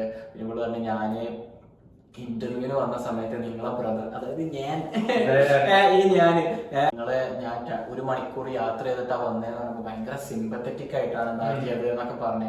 അപ്പൊ നിങ്ങൾ എന്നിട്ട് ഞാനിങ്ങനെ എനിക്ക് 2 കസിൻസ് ഉണ്ട് ഇവിടെ കാനഡയില്. എന്റെ ഒരു കസിന് ഒരു സൂപ്പർ മാർക്കറ്റിലായിരുന്നു വർക്ക് ചെയ്തിരുന്നത്. അപ്പൊ ആ കസിനോട് എനിക്കൊരു ജോലി തരുമോ, എനിക്കൊരു ജോലി ഒക്കെ ഇവിടെ ഇപ്പം ഒരു സ്ഥലത്ത് വർക്ക് ചെയ്യുന്ന ഒരാളെ റെഫറൽ ഉണ്ടെങ്കിൽ ചാൻസസ് കൂടുതലാണ്. അതെ, അപ്പൊ എനിക്കൊന്ന് ജോലി ഒപ്പിച്ച് തരുമോ അവിടെ എന്ന് ചോദിച്ചപ്പോ എന്റെ കസിൻ എന്റെ മുഖത്തൊക്കെ ഇട്ട് പച്ചക്ക് പറഞ്ഞ് നിന്നെ ഹയർ ചെയ്താല് എന്റെ വർക്കിംഗ് അവേഴ്സ് കുറയും, കാരണം നിനക്ക് അവേഴ്സ് തരാന്, നിന്നെ ഹയർ ചെയ്യില്ലാന്ന് അങ്ങനെ പച്ചക്ക് പറഞ്ഞു. സ്വന്തം കസിൻ, ഫസ്റ്റ് കസിൻ, ഡിസ്റ്റന്റ് കസിനും കൂടിയല്ല. എനിക്ക് വേറൊരു കസിൻ ഉണ്ട്, ആ കസിൻ ഒരു ഹെയർ സലൂണിലാണ് വർക്ക് ചെയ്യുന്നത്. അവളോട് ഞാൻ പറഞ്ഞു എനിക്കൊരു ജോബ് ഉണ്ടെങ്കിൽ ഒന്ന് ഒപ്പിച്ച് തരുമോ എന്ന് ചോദിച്ചപ്പോ അവള് പറഞ്ഞു അതിന് നിനക്ക് ഹെയർ സലൂണിലൊന്നും വർക്ക് ചെയ്ത എക്സ്പീരിയൻസ് ഇല്ലല്ലോ, അപ്പൊ നിന്നെ ഇങ്ങനെ ഹയർ ചെയ്യാന്ന് ഇവള് പറഞ്ഞു. അപ്പൊ ഞാൻ ഓക്കെ എന്ന് പറഞ്ഞു. എന്നിട്ട് അതിനുശേഷം ഇവള് 2 പേരെ ഫുൾ ട്രെയിനിങ് കൊടുത്ത് ഹയർ ചെയ്തു എന്നൊക്കെ പറഞ്ഞിട്ട് അങ്ങനെയൊക്കെ പറഞ്ഞു. അതുകൊണ്ട് ഞാൻ എന്നിട്ട് എന്തൊക്കെ പറ്റിയാലും ഇനി ഇവരോട് ഞാൻ സഹായം ചോദിക്കില്ല. പക്ഷെ ഇവരെന്റെ വീട്ടിൽ വരുമ്പോൾ ഞാൻ ഇവർക്ക് ഫുൾ കുക്ക് ചെയ്ത് കൊടുക്കും. ഒരു ദിവസം പോലും ഒരു ദിവസം പോലും ഇവര് വീട്ടിൽ നിന്ന് കാലിവായറോടെ തിരിച്ചു പോകാറില്ല എന്നൊക്കെ പറഞ്ഞു ഉണ്ടാക്കി കൊടുക്കാൻ ടോപ്പ് ടയർ സ്നേഹമാണ്. കാരണം എന്താന്ന് വെച്ചാല് ഒന്ന് കുക്കിംഗ് തന്നെ ഭയങ്കര എഫേർട്ടുള്ള പരിപാടിയാണ്. പിന്നെ നമ്മള് പുറത്തുനിന്ന് വരുന്ന ഒരാൾക്ക് ചിലപ്പോ നമ്മള് നൂഡിൽസ് അങ്ങനത്തെ ഒന്നും അവരെ കുക്ക് ചെയ്യാം, കുറച്ച് അത്യാവശ്യം നല്ല ഫുഡാവും. 2 ഈ വരുന്ന ആൾക്കാരെ കൊണ്ട് നമുക്ക് ഈ പാത്രങ്ങൾ കഴുകിക്കണം, അത് നമ്മളെന്നെ കഴുകണം, അത് വേറൊരു ഇടങ്ങേറാണ്. പിന്നെ പറഞ്ഞാൽ നമ്മളെ ഗ്രോസറീസ് കാര്യങ്ങള് എങ്ങനെ നോക്കുകയാണെങ്കിൽ അത് വലിയൊരു മഹത്വമായിട്ടുള്ള ഒരു കാര്യം. ഫുഡൊക്കെ ഉണ്ടാക്കി തന്നവർ ഭയങ്കരമായിട്ട് അപ്രീഷിയേറ്റ് ചെയ്യും. അപ്പൊ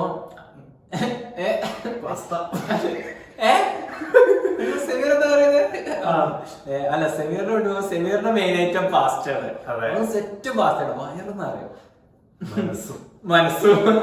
അപ്പൊ എന്താ ഇവള് അങ്ങനെ പറഞ്ഞിട്ട് ഇവള് ഭയങ്കര ഇമോഷണൽ ആയി, ഇവള് ഭയങ്കര സാഡ് ആയിട്ട് ഇവള് പറഞ്ഞു നിങ്ങളാണ് എന്നെ ഭയങ്കര രീതിയിലാണ് ട്രീറ്റ് ചെയ്യണമെന്ന് പറഞ്ഞു. എനിക്ക് ഭയങ്കര ഹാപ്പിനെസ് ആയി. പിന്നെ നമുക്കൊരു വിശ്വാസം ഉണ്ടല്ലോ നമ്മൾ നല്ല മനുഷ്യനാണ്, അത് ഇങ്ങനത്തെ ഒരു സിറ്റുവേഷൻ നമുക്ക് കൺഫേം ആവുകയാണ്. അപ്പൊ ഭയങ്കര പിന്നെ എന്താന്ന് വെച്ചാല് ഒരു എംപ്ലോയി ഉണ്ടാവുന്നതിന്റെ ഒരു എക്സ്പീരിയൻസ് ഞാൻ പറയുകയാണെങ്കിൽ ഞാന് കോവിഡ് ടൈമില് ഡേവിഡ് ഡോബ്രിക് എന്ന് പറഞ്ഞിട്ടുള്ള ഒരു അമേരിക്കൻ ഇംഗ്ലീഷ് യൂട്യൂബറിന്റെ വ്ളോഗ്സ് ഞാൻ കാണാറുണ്ടായിരുന്നു. അപ്പൊ അതിന് ഡേവിഡ് ഡോബ്രിക്ക് ഒരു അസിസ്റ്റന്റ് ഉണ്ട്. എന്നിട്ട് ഭയങ്കര ഇവന്റെ വ്ളോഗ്സിൽ ഒരു ക്യാരക്ടറാണ്.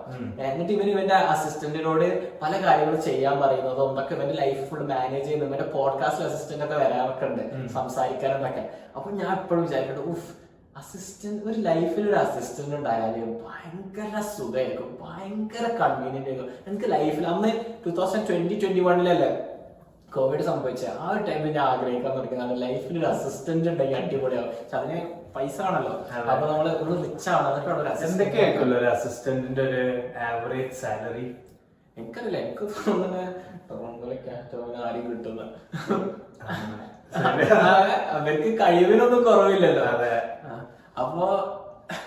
അപ്പൊ അങ്ങനെ അതെ. അപ്പൊ ഞാനിങ്ങനെ പിന്നെ എന്റെ ലൈഫിൽ ഇതേപോലെ ഹെക്റ്റിക് ആയിട്ട് podcast, vlog, business, social life, food ഇങ്ങനൊക്കെ വരുമ്പോ ഞാൻ ഇങ്ങനെ മനസ്സിൽ പലപ്പോഴും ആഗ്രഹിക്കുന്നത് ഒരു അസിസ്റ്റന്റ് എന്നാണ് അവർ ഒരു അസിസ്റ്റന്റ് ഉണ്ടാവുക. അങ്ങോട്ടേക്ക് ആ ഒരു കാലം എപ്പോഴാണ് ആവുന്നത് വരികയാണ്. അപ്പൊ ഞാൻ ഇതൊക്കെ ഞാൻ ഗസ്സിംഗ് ആണ്. അസിസ്റ്റന്റ് ഉണ്ടായ ലൈഫ് എളുപ്പമാകും. കാരണം ഞാനിത് ഈ പേഴ്സന്റെ ജോബ് എന്ന് പറയുന്നത് നമ്മൾ പറയുന്ന കേൾക്കണം, നമ്മൾ പറയുന്ന കാര്യങ്ങൾ ചെയ്യണം. ഒരു മോഡേൺ സ്ലേവറി. എന്തിനാണ് അങ്ങനെയൊക്കെ പറയുന്നത്? അല്ലേ പക്ഷെ നല്ല രീതിയിലല്ലേ? അതെ, പണ്ട് കാലത്ത് സ്ലേവറി ഉണ്ടായിരുന്നു. അവർക്ക് നമ്മള് ഫുഡും കാര്യമൊക്കെ കൊടുത്ത് ഒരു നല്ല രീതിയിൽ പോറ്റും. നമ്മള് പൈസ കൊടുക്കുന്നു, അത് വെച്ചിട്ട് അവര് ഫുഡും കാര്യങ്ങളും താമസിക്കാനുള്ള ഒരു സ്ഥലം വാങ്ങും. പക്ഷെ പണ്ട് കാലത്ത് എന്താ ഫുഡ്, എന്താ ഭക്ഷണം, എന്താണ് എവിടെയാ താമസിക്കേണ്ടതെന്നൊക്കെ നമ്മൾ ഒപ്പിച്ച് കൊടുക്കണായിരുന്നു. ഇപ്പൊ നമ്മൾ ജസ്റ്റ് പൈസ കൊടുത്താൽ ബാക്കിയുള്ള അവര് ഫിഗർ ഔട്ട് ചെയ്യണം. പക്ഷെ പണ്ട് കാലത്ത് ഫിസിക്കൽ അബ്യൂസും കാര്യങ്ങളൊക്കെ ഉണ്ടായിരുന്നു. ഇവിടെ ഇപ്പൊ അത് ചില അസിസ്റ്റൻസാരൊക്കെ അത് എക്സ്പീരിയൻസ് ചെയ്യണ്ടെങ്കിലും എന്റെ അസിസ്റ്റന്റ് ഏതായാലും അത് എനിക്ക് അസിസ്റ്റന്റ് ഇല്ല, ഞാൻ ഉദ്ദേശിച്ചത് എന്റെ എംപ്ലോയി. അപ്പൊ ഇതൊക്കെ ഞാൻ ഗസ് ചെയ്യാണല്ലോ. അപ്പൊ ഇവരുടെ ജോബ് എന്ന് പറഞ്ഞാൽ നമ്മൾ പറയുന്ന കാര്യങ്ങൾ ചെയ്യലാണ്. ഇവരുടെ ലിറ്ററൽ ജോബ് എന്ന് പറയുന്നത് അതാണെന്നൊക്കെ വെച്ചിട്ട് അങ്ങനെ അത് ഞാൻ ഇത്ര കാലം ഗസ് ചെയ്യാണ്, എനിക്ക് ഉറപ്പില്ല, ഞാൻ ജസ്റ്റ് ഊഹിക്കാണ്. അങ്ങനെ ഇവള് ഉന്നത്തി എന്റെ ഷോപ്പിൽ വർക്ക് ചെയ്യാൻ വന്നപ്പോ ലിറ്ററലി എനിക്ക് മനസ്സിലായി ഇത് ഞാൻ വിചാരിച്ചൊക്കെ ട്രൂ തന്നെ ആണ്. സംഭവം അടിപൊളിയാണ്. അവളും ഹാപ്പി, അവൾക്ക് ജോലി കുറെ ആയി, അവള് പൈസ വരുന്നുണ്ട്, ഞാൻ ജോബ് ഉണ്ട്. അതേപോലെ തന്നെ ഞാൻ പിന്നെ ഒരു ക്രൂരനോ മുതലാളിയോ ഒന്നുമല്ല. ഞാൻ മിക്ക സമയത്തും ഇടക്ക് നമ്മളെ കടയിൽ 2 ചെയറില്ലാതെ ഒരു ചെയർ ഉണ്ടാകുമ്പോൾ അവളെ ഇരുത്തിയിട്ട് ഞാൻ നിൽക്കാറാണ്. അങ്ങനെ നമ്മള് മോഡേൺ സ്ലേവറി ഒന്നല്ല, നമ്മൾ നല്ല രീതിയിൽ അത് ഓണറിനനുസരിച്ച് നിൽക്കും. പക്ഷെ ഈ ഇതാലോചിച്ചൊക്കെ സാധാരണ ഇപ്പൊ നമ്മളൊക്കെ നമ്മളൊരു വർക്ക് പ്ലേസ് കാര്യങ്ങളും, പ്രത്യേകിച്ച് പെൺകുട്ടികള് ഇവരെ വർക്ക് പ്ലേസ് കാര്യങ്ങളും കഥകളും ഫ്രണ്ട്സിന്റെ അതൊക്കെ ഉമ്മാരെ വിളിച്ച് പറയുന്ന ഒരു ഇതാണ്. അപ്പൊ ഇവള് ഉമ്മന്റെ കൂടെ നിങ്ങളെ കുറിച്ച് പറയുന്ന ഒരു കോൺവെർസേഷൻ ആലോചിച്ചൊക്കെ നല്ലതായിരുന്നു. ഫുൾ നല്ലതായിരിക്കണം അല്ലേ? എനിക്ക് ഓൾമോസ്റ്റ് 100% എന്ത് ഫുൾഫില്ലിംഗ് ആവില്ലേ? അതൊക്കെ കേൾക്കാതെ ഒരു കഴിവായിരുന്നു. എനിക്ക് അത്ര ആഗ്രഹമൊന്നുമില്ല കേൾക്കണം. അതെ, നല്ലത് പറയുന്നതൊക്കെ കേൾക്കാനുള്ള ഒരു കഴിവായിരുന്നു. അല്ല, എനിക്ക് ചീത്ത പറയണ കേൾക്കണം. എന്നാലും അത് ട്രൂ ആണോ അല്ലേന്ന് നോക്കാം. അല്ലെങ്കിൽ ആരൊക്കെയാണ് നമ്മളെ ബാക്ക് വെയിറ്റ് ചെയ്യണം. നല്ലത് ഇപ്പൊ നമുക്ക് നല്ലതൊക്കെ അറിയാം, ചീത്തത് നമുക്കറിയാം. എനിക്ക് ചീത്ത ഇല്ലല്ലോ. അതേപോലെ കഴിഞ്ഞ ദിവസം കടയില് ഒരു പയ്യനെ ഒരു ഫാദർ, ഞാൻ പിന്നെ 2 ചെറിയ മക്കൾ നല്ലൊരു 8 വയസ്സോ 7 വയസ്സോ കറണ്ടിങ്ങനെ തട്ടാൻ പറ്റുന്ന ഒരു പ്രായം. അവരിങ്ങനെ വീഡിയോ എടുത്ത് ഇങ്ങനെ ഞങ്ങളുടെ ഒരു വേൾഡ് ഫുഡ് മാർക്കറ്റ് പറഞ്ഞിട്ടുള്ള മാർക്കറ്റ് ഉണ്ട്. കുറെ ഷാക്സ് ഉണ്ട്. 18ഓളം ഷാക്ക്. എല്ലാ ഷാക്കിലും ഓരോരോ കുസീൻസും, അതായത് അമേരിക്കൻ, പിന്നെ Indian, Bangladeshi, Chinese, Mexican, Colombian, അങ്ങനെ കുറെ ഇത്. അതില് ഒരു ഷാക്ക് വരണം.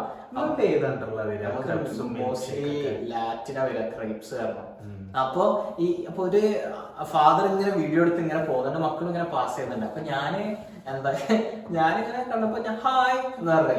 അപ്പൊ ഇവര് ഹായ് എന്നിട്ട് ഇവര് പാസ് ചെയ്തു. കുറച്ച് കഴിഞ്ഞപ്പോ ഇവര് തിരിച്ചു വന്നേ. എന്നിട്ട് ഇവര് പറഞ്ഞേ would you like to be in a video എന്നോട്. അപ്പൊ ഞാൻ യെസ് എന്ന് പറഞ്ഞ. എന്നിട്ട് ഞാൻ പോയിട്ട് അപ്പൊ ഇവര് പറഞ്ഞ ഒന്ന് എന്താ വീഡിയോ എന്ന് വെച്ചാല് ഞങ്ങൾ കുറച്ച് കൺട്രീസ് കാണിച്ചു തരും. ഈ കൺട്രീസ് നിങ്ങൾ കറക്റ്റായി ഗസ് ചെയ്യുകയാണെങ്കിൽ നിങ്ങൾക്ക് $20 തരും. ഈസി $20. അപ്പൊ ഞാൻ ഓക്കെ എന്നാണ്. അങ്ങനെ നിങ്ങൾ പറഞ്ഞ് പുറത്തേക്ക് വരുന്നു വെച്ചപ്പോ ഓക്കെ. അങ്ങനെ ഞാൻ കടന്റെ പുറത്തേക്ക് ഇറങ്ങി. എന്നോട് കടന്റെ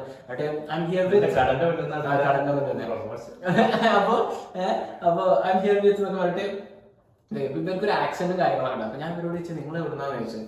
അപ്പൊ ഒരു അസർബൈജാൻ. അപ്പൊ ഞാൻ ഓക്കെ കൂൾ. അപ്പൊ ഞാൻ ചോദിച്ചു ബാക്കു എന്ന് ചോദിച്ചു. ബാക്കു, എനിക്ക് അതൊക്കെ അറിയാം, ഇത് കോമ്പറ്റീഷൻ ജയിക്കാൻ ചാൻസ് ഉണ്ട് എന്നൊക്കെ. അതിന് ഇവരുടെ അടുത്തൊരു പേപ്പർ ഉണ്ട്, അതിങ്ങനെ ഫ്ലിപ്പ് ചെയ്യുമ്പോൾ ഓരോ കൺട്രീസ് വരും. അങ്ങനെ first Argentina simple, Germany simple, പിന്നെ Spain simple, Canada of course simple. അങ്ങനെ 10 കൺട്രീസ് എന്നുള്ളൂ. അങ്ങനെ പോയി ലാസ്റ്റ് സൗദി അറേബ്യ ഒക്കെ വന്നു. അപ്പൊ ഇവര് വിചാരിച്ചത് സൗദി അറേബ്യ ആർക്കും ഗസ് ചെയ്യാൻ പറ്റില്ല, കാരണം നിൽക്കുന്ന ആൾക്കാരുടെ സൗദി എന്ന് പറയുന്നുണ്ട്. അപ്പൊ ഞാൻ സൗദി അറേബ്യ അപ്പൊ എന്നൊക്കെ പറഞ്ഞു. അങ്ങനെ എന്നിട്ട് അത് സെക്കൻഡ് ലാസ്റ്റ് ആണ്. ഇവരിങ്ങനെ അവസാനം ലാസ്റ്റ് രാജ്യം ഇവരെങ്ങനെ എടുത്ത് ലാസ്റ്റ് രാജ്യം എടുത്തിട്ട് ഞാൻ നോക്കി പൊട്ടച്ച തമ്പുരാനെ ഞാൻ ഈ രാജ്യം എവിടെയും കണ്ടിട്ടില്ലല്ലോ ഈ ഫ്ലാഗ്. ഒന്ന് എക്സ്പ്ലെയിൻ ചെയ്യാം ഫ്ലാഗ്. ഒരു ബ്ലൂ ഫ്ലാഗ്, അതില് ഒരു ലൈൻ ഉണ്ട്. ഞാന് നിനക്ക് കാണിച്ചു തരാം, നിനക്കറിയോ നോക്കാം. ഈ രാജ്യമാണ് അവര് കാണിച്ചു തന്നത്. എക്കോഡോ വേറെ ഞാൻ ഇങ്ങനെ കൊറേ ആലോചിച്ചു. എനിക്ക് എന്നിട്ട് ഒരു 10, 9, 8 അപ്പൊ ഇവര് ഓസ്ട്രേലിയന്റെ അടുത്തുള്ള ഒരു രാജ്യം തന്നെ. അപ്പൊ തന്നെ ഞാൻ മനസ്സിലായി ഓസ്ട്രേലിയ ഒറ്റക്കല്ലേ, ഓസ്ട്രേലിയന്റെ അടുത്ത് ന്യൂസിലൻഡ് അല്ലാതെ വേറെ ഒരു രാജ്യം ഉണ്ടെന്നൊക്കെ ആലോചിച്ചു. അപ്പൊ എന്നോട് പറഞ്ഞേ ഈ രാജ്യത്തിന്റെ ഒരു നൗരു ആണ് എന്നാണ്. നൗരു. അപ്പൊ ഞാൻ നൗരു ആണ്. അപ്പൊ ഞാൻ നൗരു. അപ്പൊ ഞാൻ ഇവരെ ആക്സെന്റ്, അസർബൈജാനി ആക്സെന്റ് കാരണം മനസ്സിലാവാത്ത വെച്ചിട്ട് ഞാൻ സ്പെല്ലിംഗ് ഒക്കെ ചോദിച്ചു. അപ്പൊ തന്നെ അടിച്ചു നോക്കി. അപ്പൊ നൗരു എന്ന് പറഞ്ഞിട്ട് രാജ്യം ഇന്നേ വരെ തീരെ റെലവെന്റ് അല്ലാത്തൊരു രാജ്യമാണ്. കാര്യമായിട്ട് ഒന്നും ചെയ്യാത്തൊരു രാജ്യമാണ് തോന്നുന്നത്. ഇത്ര കാലമായിട്ട് എവിടെയും കേട്ടിട്ടില്ല. $20 കിട്ടിയില്ല. $20 കിട്ടിയില്ല. അങ്ങനെ ഇയാള് പോയി. കോൺസലേഷൻ ഒന്നുമില്ല. അപ്പൊ ഞാൻ എന്നിട്ട് ഇവരുടെ എവിടെയൊന്ന് പോസ്റ്റ് ചെയ്യാം. അപ്പൊ ഇൻസ്റ്റാഗ്രാമിലാണ്. അങ്ങനെ ഞാൻ ഇവരെ ഇൻസ്റ്റാഗ്രാം വാങ്ങിച്ച് എന്നിട്ട് ഞാൻ ഓക്കെ എന്നിട്ട് പോയി. എന്നിട്ട് ഞാൻ അങ്ങനെ നൗരു നോക്കി. പിന്നാണ് എന്റെ മനസ്സിൽ വന്നേ ഇവർക്ക് കോണ്ടന്റ് വേണം. നമ്മള് കോണ്ടന്റ് ക്രിയേറ്റേഴ്സ് ആണല്ലോ. അപ്പൊ ഞാൻ അങ്ങനെ ആലോചിച്ചു ഇവർക്ക് കോണ്ടന്റ് വേണം. അപ്പൊ ഇവർക്ക് $20 സിമ്പിൾ കൺട്രീസ് വെച്ചാല്, ഫസ്റ്റ് ഹാർഡ് കൺട്രീസ് വെച്ചാൽ ഈ വീഡിയോ തീരെ ഫണ്ട് ഉണ്ടാവില്ല. ഒരു സിമ്പിൾ രാജ്യങ്ങൾ വെച്ചിട്ട് ലാസ്റ്റ് നല്ല ഹാർഡ് രാജ്യം വെച്ചാൽ ഇവർക്ക് കണ്ടന്റും കിട്ടും. ഗെയിമിൽ പാർട്ടിസിപ്പന്റ് ഫെയിൽ ആവുകയും ചെയ്യും. ഇവർക്ക് $20 കീപ്പ് ചെയ്യുകയും ചെയ്യാം. അടുത്ത ആളടുത്ത് പോവുകയും ചെയ്യാം.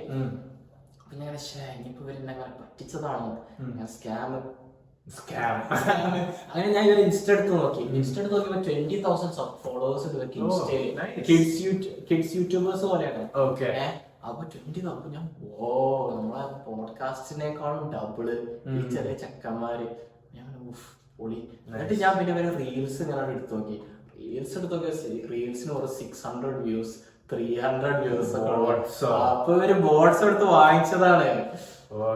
Never buy bots. കാരണം അത് ചെയ്താല് നിങ്ങളെ ആക്ച്വൽ വീഡിയോന്റെ പെർഫോമൻസ് ബാധിക്കും. കാരണം ഇൻസ്റ്റാഗ്രാം എന്താ വിചാരിക്കുക, നിങ്ങളിൽ 20,000 ആൾക്കാരുണ്ട്. പക്ഷെ വീഡിയോ പോസ്റ്റ് ചെയ്യുമ്പോൾ ഈ 20,000 ആൾക്കാരുടെ പകുതി പോലും നിങ്ങളായിട്ട് എൻഗേജ് ചെയ്യില്ല. അപ്പൊ ഇൻസ്റ്റാഗ്രാം എന്താ വിചാരിക്കുക, നിങ്ങളെ കോണ്ടന്റ് അത്ര റെലവെന്റ് അല്ലാന്ന്. അപ്പൊ അവര് അതങ്ങ് സപ്രസ് ചെയ്ത് വെക്കും. അതെ, അതുപോലെ തന്നെ പിന്നെ നമ്മളുടെ ഫോളോവേഴ്സ് നോക്കുമ്പോൾ ഞാൻ പൈസ കൊടുത്ത് വാങ്ങിച്ചാൽ നമുക്കൊരു പ്രൗഡ് ഫീലിംഗ് ഉണ്ടാവില്ല. അതെ, ഇത് ഞാൻ ഏൺ ചെയ്തതാണ്. 10,000 ഞാൻ കുറെ കഷ്ടപ്പെട്ട് ഉണ്ടാക്കിയതാണെന്ന് ആലോചിക്കുമ്പോൾ ഇവരൊക്കെ റിയൽ പീപ്പിൾ ആണെന്ന് ആലോചിക്കുമ്പോൾ നമുക്ക് ഉണ്ടാകുന്ന ഒരു പ്രൗഡ് ഫീലിംഗ് ഉണ്ട്. അതെ, ഞാൻ ഈ അടുത്ത് ഒരു സ്റ്റാറ്റ്സ് വായിച്ചിരുന്നു മറ്റേ അംബാനി വെഡിങ്ങിനെ കുറിച്ച്. അപ്പൊ അംബാനി വെഡിങ്ങിന് എല്ലാരും പറയണ്ടല്ലോ ഭയങ്കര ദൂർത്തടിച്ചാണ് ഒരു അങ്ങനെ എങ്ങനെയെന്നൊക്കെ പറയുന്നുണ്ടല്ലോ. അപ്പൊ ഈ സ്റ്റാറ്റ്സ് ശരിക്കും ഓപ്പൺ അപ്പ് ചെയ്തിട്ട് ഐസ് എന്താന്ന് വെച്ചാല് അംബാനിയുടെ ടോട്ടൽ ആസ്തി എന്നുള്ളത് 700,000 പ്ലസ് ക്രോർസ് ആണ്. 125 ബില്യൺ ടോട്ടൽ ആസ്തി വരുന്നത്. കല്യാണത്തിന്റെ മൊത്തം ചെലവ് എന്ന് പറയുന്നത് 5,000 ക്രോർസ് ആണ്. അപ്പൊ മൂപ്പര മൊത്തം ആസ്തിന്റെ നെറ്റ്വർത്ത് അല്ല, നെറ്റ്വർത്ത് പറയുമ്പോ ഈ അസറ്റ്സ്, മൂപ്പര ബിൽഡിങ്സ്, മൂപ്പര അക്വിസിഷൻസ്, നെറ്റ്വർത്ത് അല്ലേ? അല്ല, ആസ്തി എന്ന് പറഞ്ഞാൽ നമ്മളെ വെൽത്ത് അല്ല. നെറ്റ് പറഞ്ഞാൽ ടോട്ടൽ, വെൽത്ത് പറഞ്ഞാല് അതായത് ഇതിപ്പോ ഒരു മൂപ്പർക്ക് ഇപ്പം ഒരു ബാങ്ക് അക്കൗണ്ടില് അല്ലെങ്കിൽ ഒരു മോണിറ്ററി ടേംസിൽ നോക്കുകയാണെങ്കിൽ ഇത്ര ഉണ്ട്. വീടുകളും കാര്യമൊക്കെ വിൽക്കുകയാണെങ്കിൽ ഇതിൽ കൂടുതൽ. അപ്പം ഈ ഒരു 5,000 ക്രോർസ് മൂപ്പര് ഈ ഒരു വെർത്ത് വെച്ച് നോക്കുകയാണെങ്കിൽ എത്ര 0.6% of the total worth, not even 1%.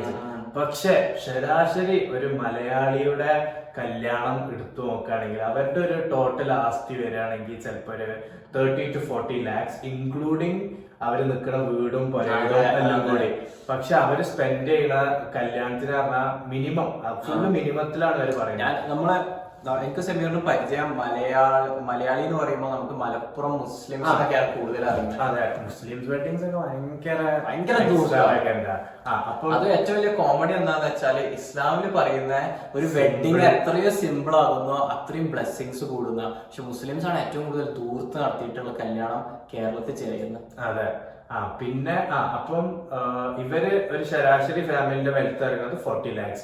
ഇവര് ഒരു കല്യാണത്തിന് minimum they would spend like 5 lakhs. 5 lakhs ഒക്കെ വളരെ കുറവാണ്. കല്യാണം നടത്താൻ കഴിയില്ല. സ്വർണ്ണം എടുക്കാനും കൂടി 5 lakhs കൊണ്ട് പറ്റൂല. പക്ഷെ മിനിമം ഒരു 5 lakhs ആണ് പറയുന്നത്. അവിടെ ഒരു ആവറേജ് 13 and above ആണ്. അപ്പം 5 lakhs എന്ന് പറയുന്നത് തന്നെ 5 lakhs എന്ന് പറയുന്നത് തന്നെ ഇവരെ ആസ്തിന്റെ 16% ആയി. എന്നിട്ട് ഈ ആൾക്കാര് പറയാണ് അംബാനി അതിങ്ങനെ വായിച്ചപ്പോ എനിക്ക് മേക്ക് സെൻസ്. എപ്പോഴും ഞാൻ ആൾക്കാരോട് പറയുന്ന കാര്യം എന്താ വെച്ചാൽ ലിവ് വിത്തിൻ യുവർ മീൻസ് എന്നാണ്. അതെ, നമ്മളെ നാട്ടിലുണ്ട് ഈ വീട് നല്ല രീതിയിൽ പണിയാൻ വേണ്ടിയിട്ട് കുറെ കടം ഇതൊക്കെ മേടിക്കും. ജസ്റ്റ് ആൾക്കാരെ മുന്നിൽ എനിക്ക് നല്ലൊരു വീടുണ്ട് കാണിക്കാം. വീടിന്റെ പർപ്പസ് എന്താ? നമുക്ക് എല്ലാവർക്കും നമ്മുടെ ഫാമിലിക്ക് സേഫ് ആയിട്ട് താമസിക്കാൻ നല്ല ഉറപ്പും അടച്ചുറപ്പുള്ള ഒരു സ്ഥലത്തിനും മൃഗത്തിനും. അതെ. പിന്നെ ഇതേപോലെ കാറ് കാറിന്റെ ഒക്കെ നമ്മൾ ഏറ്റവും നോക്കേണ്ടത് വെച്ചാല് കാറ് വാങ്ങുന്നതല്ല, കാറ് മെയിൻറ്റെയിൻ ചെയ്യാനും കൂടി നമുക്ക് അതിന്റെ buying a car is easy. അതെ, affording a car is very difficult. അതൊന്ന്. പിന്നെ ഇതേപോലെ കല്യാണം നമ്മൾ ഈ കുടുംബക്കാരെ മുന്നിലും അല്ലെങ്കിൽ നെയ്ബേഴ്സിന്റെ മുന്നിലും ഒക്കെ ഭയങ്കര ഒരു പ്രൗഢി കാണിക്കാനൊക്കെ വേണ്ടിയിട്ട് ഇവര് കല്യാണമൊക്കെ ദൂർത്തടിക്കും. പിന്നെ പ്രത്യേകിച്ച് ലേഡീസിന്റെ ഇടയിലാണ് ഭയങ്കരമായിട്ട് ഈ ടോക്സ് ഉണ്ടാവുക. എന്റെ മോൾക്ക് എത്ര പവന കല്യാണം കൊടുത്ത്, അല്ല എത്ര സ്വർണം ആണ് കല്യാണത്തിന് കൊടുത്ത്, ഇവരൊരു 20 പവൻ എന്ന് പറയുമ്പോ അപ്പുറത്തെ വീട്ടിലെ സൈനത്തിന്റെ മോക്ക് 30-40 പവനൊക്കെ കൊടുത്ത് അവർ കെട്ടിച്ചതെന്നൊക്കെ പറഞ്ഞ് ഇതൊക്കെ വരയില് ഭയങ്കര പ്രഷർ ഉണ്ടാക്കുക. അപ്പം ഞാനും ആ ഐഡിയോളജി ഉള്ള ഒരാളാണ്. നമ്മളെ ഒരു ലിമിറ്റ്സും വെൽത്തും ഇതൊക്കെ വെച്ചിട്ട് നമ്മള് നല്ല രീതിയിൽ. എനിക്ക് തോന്നുന്നുണ്ടോ നിന്റെ ഒരു വെൽത്ത്, നിന്റെ മീൻസും നിന്റെ ഇൻകമിന്റെ ഉള്ളിൽ ഒതുങ്ങിക്കൊണ്ടുള്ള ഒരു കല്യാണം നിനക്ക് നടത്താൻ പറ്റുമെന്ന് നാട്ടില്? നിന്റെ ഒരു സൊസൈറ്റിയില് നിന്റെ ഒരു ഇതിൽ നിന്നുകൊണ്ട് ആ ഒരു നിലയിലെത്തണം എന്നാണ് ഞാൻ വിചാരിക്കുന്നത്. ഇങ്ങനെ എനിക്ക് തോന്നുന്നില്ല കഴിയുന്നത്. സൊസൈറ്റൽ പ്രഷേഴ്സ് കാരണം. സൊസൈറ്റൽ പ്രഷേഴ്സ് മാത്രമല്ല, നമ്മളെ നാട്ടില് കല്യാണം എന്ന് പറഞ്ഞാല് നമുക്ക് പരിചയമുള്ള ആൾക്കാരൊക്കെ വിളിക്കുക എന്നുള്ളൊരിതാണ്. നമുക്കാണെങ്കിൽ കുറെ ആൾക്കാരെ പരിചയമുണ്ട്. അപ്പൊ അങ്ങനെ വെച്ച് നോക്കുകയാണെങ്കിൽ ഇപ്പം എല്ലാരും വിളിച്ചു വരുത്തി നല്ലൊരു ഡീസന്റ് ഫുഡ് പ്രൊവൈഡ് ചെയ്യുകയാണെങ്കിൽ തന്നെ അത്യാവശ്യം നല്ല ചെലവ് വരും. പിന്നെ ഈ ആൾക്കാരെ ഫുഡ് കഴിക്കണമെങ്കിൽ ഫുഡ് നമുക്ക് പുറത്തിട്ട് കൊടുക്കാൻ പറ്റില്ലല്ലോ, ഓഡിറ്റോറിയം വേണം, ഓഡിറ്റോറിയത്തിന്റെ ചെലവ്. പിന്നെ പിന്നെ പറഞ്ഞാല് ഈ ഇപ്പൊ ഒരു ആൺകുട്ടി കല്യാണം കഴിക്കുകയാണെങ്കിൽ എല്ലാരും പറയും പെൺകുട്ടികളെ കെട്ടിച്ചയക്കണം ഭയങ്കര ഒരു ചെലവ് തന്നെയാണ്, ഒരു ബേർഡനാണ് ഇവർക്ക് ഈ സ്വർണം ഇതൊക്കെ ആക്കണം എന്നുള്ളത്. പക്ഷെ ഞാൻ കണ്ടൊരു കാര്യം എന്താ വെച്ചാല് ആൺകുട്ടികളെ കല്യാണം കഴിക്കുകയാണെങ്കിൽ ഞാൻ കണ്ടുവന്ന ഒരു ലൈഫ് സ്റ്റൈൽസ് ആണ്. നാട്ടിലെ സാധാരണക്കാരായ ചെക്കന്മാര് ഇവര് പണിയെടുത്താണ്ട് കല്യാണം കഴിക്കുന്ന ആൾക്കാർ, നോട്ട് ഓൺ ഡാഡ്സ് മണി, ഇവരെന്നെ സ്വന്തമായിട്ട് പൈസ ഉണ്ടാക്കുന്നവര്. അപ്പൊ ഇവരുടെ റെസ്പോൺസിബിലിറ്റീസ് എന്താന്ന് വെച്ചാൽ ഒന്ന് വീടൊന്ന് നന്നായിട്ടൊന്ന് പുതുക്കി പണിയാം, അത് ഇവരുടെ റെസ്പോൺസിബിലിറ്റി. എത്രയോ ലക്ഷങ്ങളും എത്രയോ എഫേർട്ടും അതിൽ പോകും. കാരണം ഇവര് ഫുള്ള് നോക്കിയും കണ്ടും ഈ എല്ലാതും കോർഡിനേറ്റ് ചെയ്തിട്ടേക്ക് ഈ പണിയൊക്കെ എടുത്തു. അതും നമ്മുടെ നാട്ടിൽ എന്ന് പറഞ്ഞാല് വീട് എന്ന് പറഞ്ഞ അപ്രീഷിയേറ്റിംഗ് അസെറ്റ് അല്ല. ഇവിടെ കാനഡയിൽ എന്ന് പറഞ്ഞാല് എക്സിസ്റ്റിംഗ് വീടുകൾ ഇങ്ങനെ അങ്ങോട്ടും ഇങ്ങോട്ടും വെക്കുക, ലാൻഡിന്റെ വാല്യൂ കൂടുമ്പോൾ അതിനനുസരിച്ച് നമ്മൾ അറ്റ്ലീസ്റ്റ് നമ്മളെ മലപ്പുറത്ത്, കോഴിക്കോട് ഈ ഭാഗങ്ങളിലൊക്കെ എങ്ങനെയാന്ന് വെച്ചാല് നമ്മൾ സ്വന്തമായിട്ടൊരു വീട് കെട്ടാണ്. ആരും വേറെ ആളുടെ വീട് പോയി വാങ്ങിക്കുന്ന ഒരു കൾച്ചർ. അത് മാത്രല്ല, ഇപ്പൊ നമ്മള് സ്ഥലം വിൽക്കാണ്, ആ സ്ഥലത്ത് ഒരു വീടുണ്ടെങ്കിൽ വീടിന് അത്ര പൈസ ഒന്നും കാണൂല. അപ്പൊ ഒരു റിയൽ എസ്റ്റേറ്റ് രീതിയിലൊക്കെ നോക്കുകയാണെങ്കിൽ നാട്ടില് സ്ഥലത്തിന്റെ പൈസ ആയിരിക്കും മെയിൻ ആയിട്ട് അവർ കാൽക്കുലേറ്റ് ചെയ്യുക. വീട് അവിടെ ഉള്ളതും ഇല്ലാത്തതും അത് വാങ്ങുന്ന ആളെ കൺസിഡർ ചെയ്യുന്ന സംഭവമല്ല. അപ്പൊ വീടിന് അങ്ങനെ ഒരു പൈസ അവര് കാണൂല. നമ്മുടെ നാട്ടിലാണെങ്കിൽ എന്നിട്ട് വീടിന് വേണ്ടി കുറേ പൈസ ചെലവാക്കും ചെയ്യും. ഓൾമോസ്റ്റ് ആളുടെ നെറ്റ്വർത്ത് മൊത്തം ആ വീട്ടിലായിരിക്കും. അതുണ്ട്. ഞാൻ വേറെ സ്ഥലത്ത് ഒരു ഫൈനാൻഷ്യൽ അഡ്വൈസ് പറയുന്ന ഒരാളടുത്ത് ഞാൻ കണ്ടിട്ട്, if your house is your biggest asset then you are poor. ഓ അതെ, ശരിയാ. പിന്നെ പറഞ്ഞാല് ഈ ചെക്കന് ഈ കല്യാണത്തിനുള്ള ചെലവുകളും കാര്യമൊക്കെ നോക്കണം. പിന്നെ നമ്മളൊരു മുസ്ലിം മാരേജ് കൾച്ചർ വെച്ച് നോക്കുകയാണെങ്കിൽ ഇവന് പെൺകുട്ടിക്കുള്ള ഒരു മെഹറിനുള്ള സ്വർണത്തിന്റെ പൈസ കാര്യങ്ങളൊക്കെ ഇപ്പൊ തന്നെ ഒരുപാട് ചെലവായി. പിന്നെ ഈ നമ്മള് നിക്കാഹ് കഴിഞ്ഞ് വരുമ്പോ ഈ പെൺകുട്ടിക്കുള്ള എല്ലാ സാധനങ്ങളും ഈ ചെക്കൻ മേടിച്ചാണ്ട് അവർക്ക് കൊണ്ടുവരും. അതായത് ഡ്രസ്സ്, ഇവരെ ഷൂസ്, പിന്നെ മേക്കപ്സ്, ഇവർക്കുള്ള ഫോണ്, അതൊക്കെ ഇവര്. അപ്പം ഞാൻ ഇപ്പൊ ഇങ്ങനെ ആലോചിക്കുമ്പോ എനിക്ക് എപ്പോഴും തോന്നല് ആൺകുട്ടിക്കാണ് എങ്ങനെ വന്നാലും ചെലവ് കൂടുതൽ പെൺകുട്ടിനെക്കാട്ടിലും. പെൺകുട്ടികളുടെ ഞാൻ കണ്ടുവെച്ച് നോക്കുകയാണെങ്കിൽ ഇവര് പറയും വൻ ചെലവാണെന്ന്. അത് എങ്ങനെ ഒരു 40-50,000 റുപ്പീസ് ഒക്കെ ചാർജ് ചെയ്യുന്ന മേക്കപ്പ് ആർട്ടിസ്റ്റിനെ ഹയർ ചെയ്യുന്ന ഒരു ദിവസത്തിന്റെ അത്. എന്നിട്ട് ഇവരെ മുഖം മൊത്തത്തിൽ മാറിയിട്ടുണ്ടാവും. അതായത് ഞാൻ എന്റെ നാട്ടിലെ കോളേജിലൊക്കെ പഠിക്കണ കുറെ പെൺകുട്ടികളുടെ കല്യാണ ഫോട്ടോ കാണുകയാണെങ്കിൽ അവരല്ല ഏതോ ഒരാൾക്കാരെ ഒരു കല്യാണ ഫോട്ടോ കാണാതെ ഇവരായിട്ട് സാമ്യം കുറവുള്ള ഒരു മേക്കപ്പ് പറഞ്ഞാൽ വളരെ അതൊന്ന്. രണ്ട് പറഞ്ഞാൽ ഇവർ ഈ ഒറ്റൊരു ദിവസത്തിന്റെ കല്യാണത്തിന് ഇവർക്ക് അടിപൊളി ടിപ് ടോപ്പ് ലെഹങ്കാസും ഇതൊക്കെ വേണം. ലെഹങ്കാസും വൻ എക്സ്പെൻസീവ് ആണ്.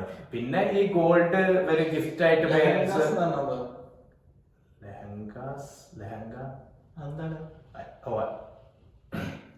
ലെഹങ്ക എന്താന്ന് അറിയില്ല. ലെഹങ്ക എന്ന് പറഞ്ഞാൽ ചോടി പോലത്തെ വലിയ വർക്കുള്ള ഒരു ഫ്രോക്കും കല്യാണ ഡ്രസ് അത്. പിന്നെ ഈ പേരൻസ് ഇവർക്ക് ഈ സ്വർണം മേടിച്ചു കൊടുക്കുന്ന ആ ഒരു ചെലവ്, പിന്നെ അവരുടെ വീട്ടിലുള്ള ഫംഗ്ഷൻ. അറിയോ പെൺകുട്ടികൾക്ക് ചെലവ് എന്ന് പറയാൻ കാരണം നമ്മളുടെ കമ്മ്യൂണിറ്റിയില് മെഹറാണ് കൊടുക്കുന്നത്, ആണ് പെണ്ണിനാ കൊടുക്കുന്ന പൈസയും ഗോൾഡും ഇതൊക്കെ. പക്ഷെ ഈ ഹിന്ദുസ് അല്ലെങ്കിൽ ക്രിസ്ത്യൻസിന്റെ കൾച്ചറിൽ സ്ത്രീധനല്ലേ? എനിക്കറിയില്ല. സ്ത്രീധനം അവരുടെ കൾച്ചറിലല്ലേ ഉള്ളത്?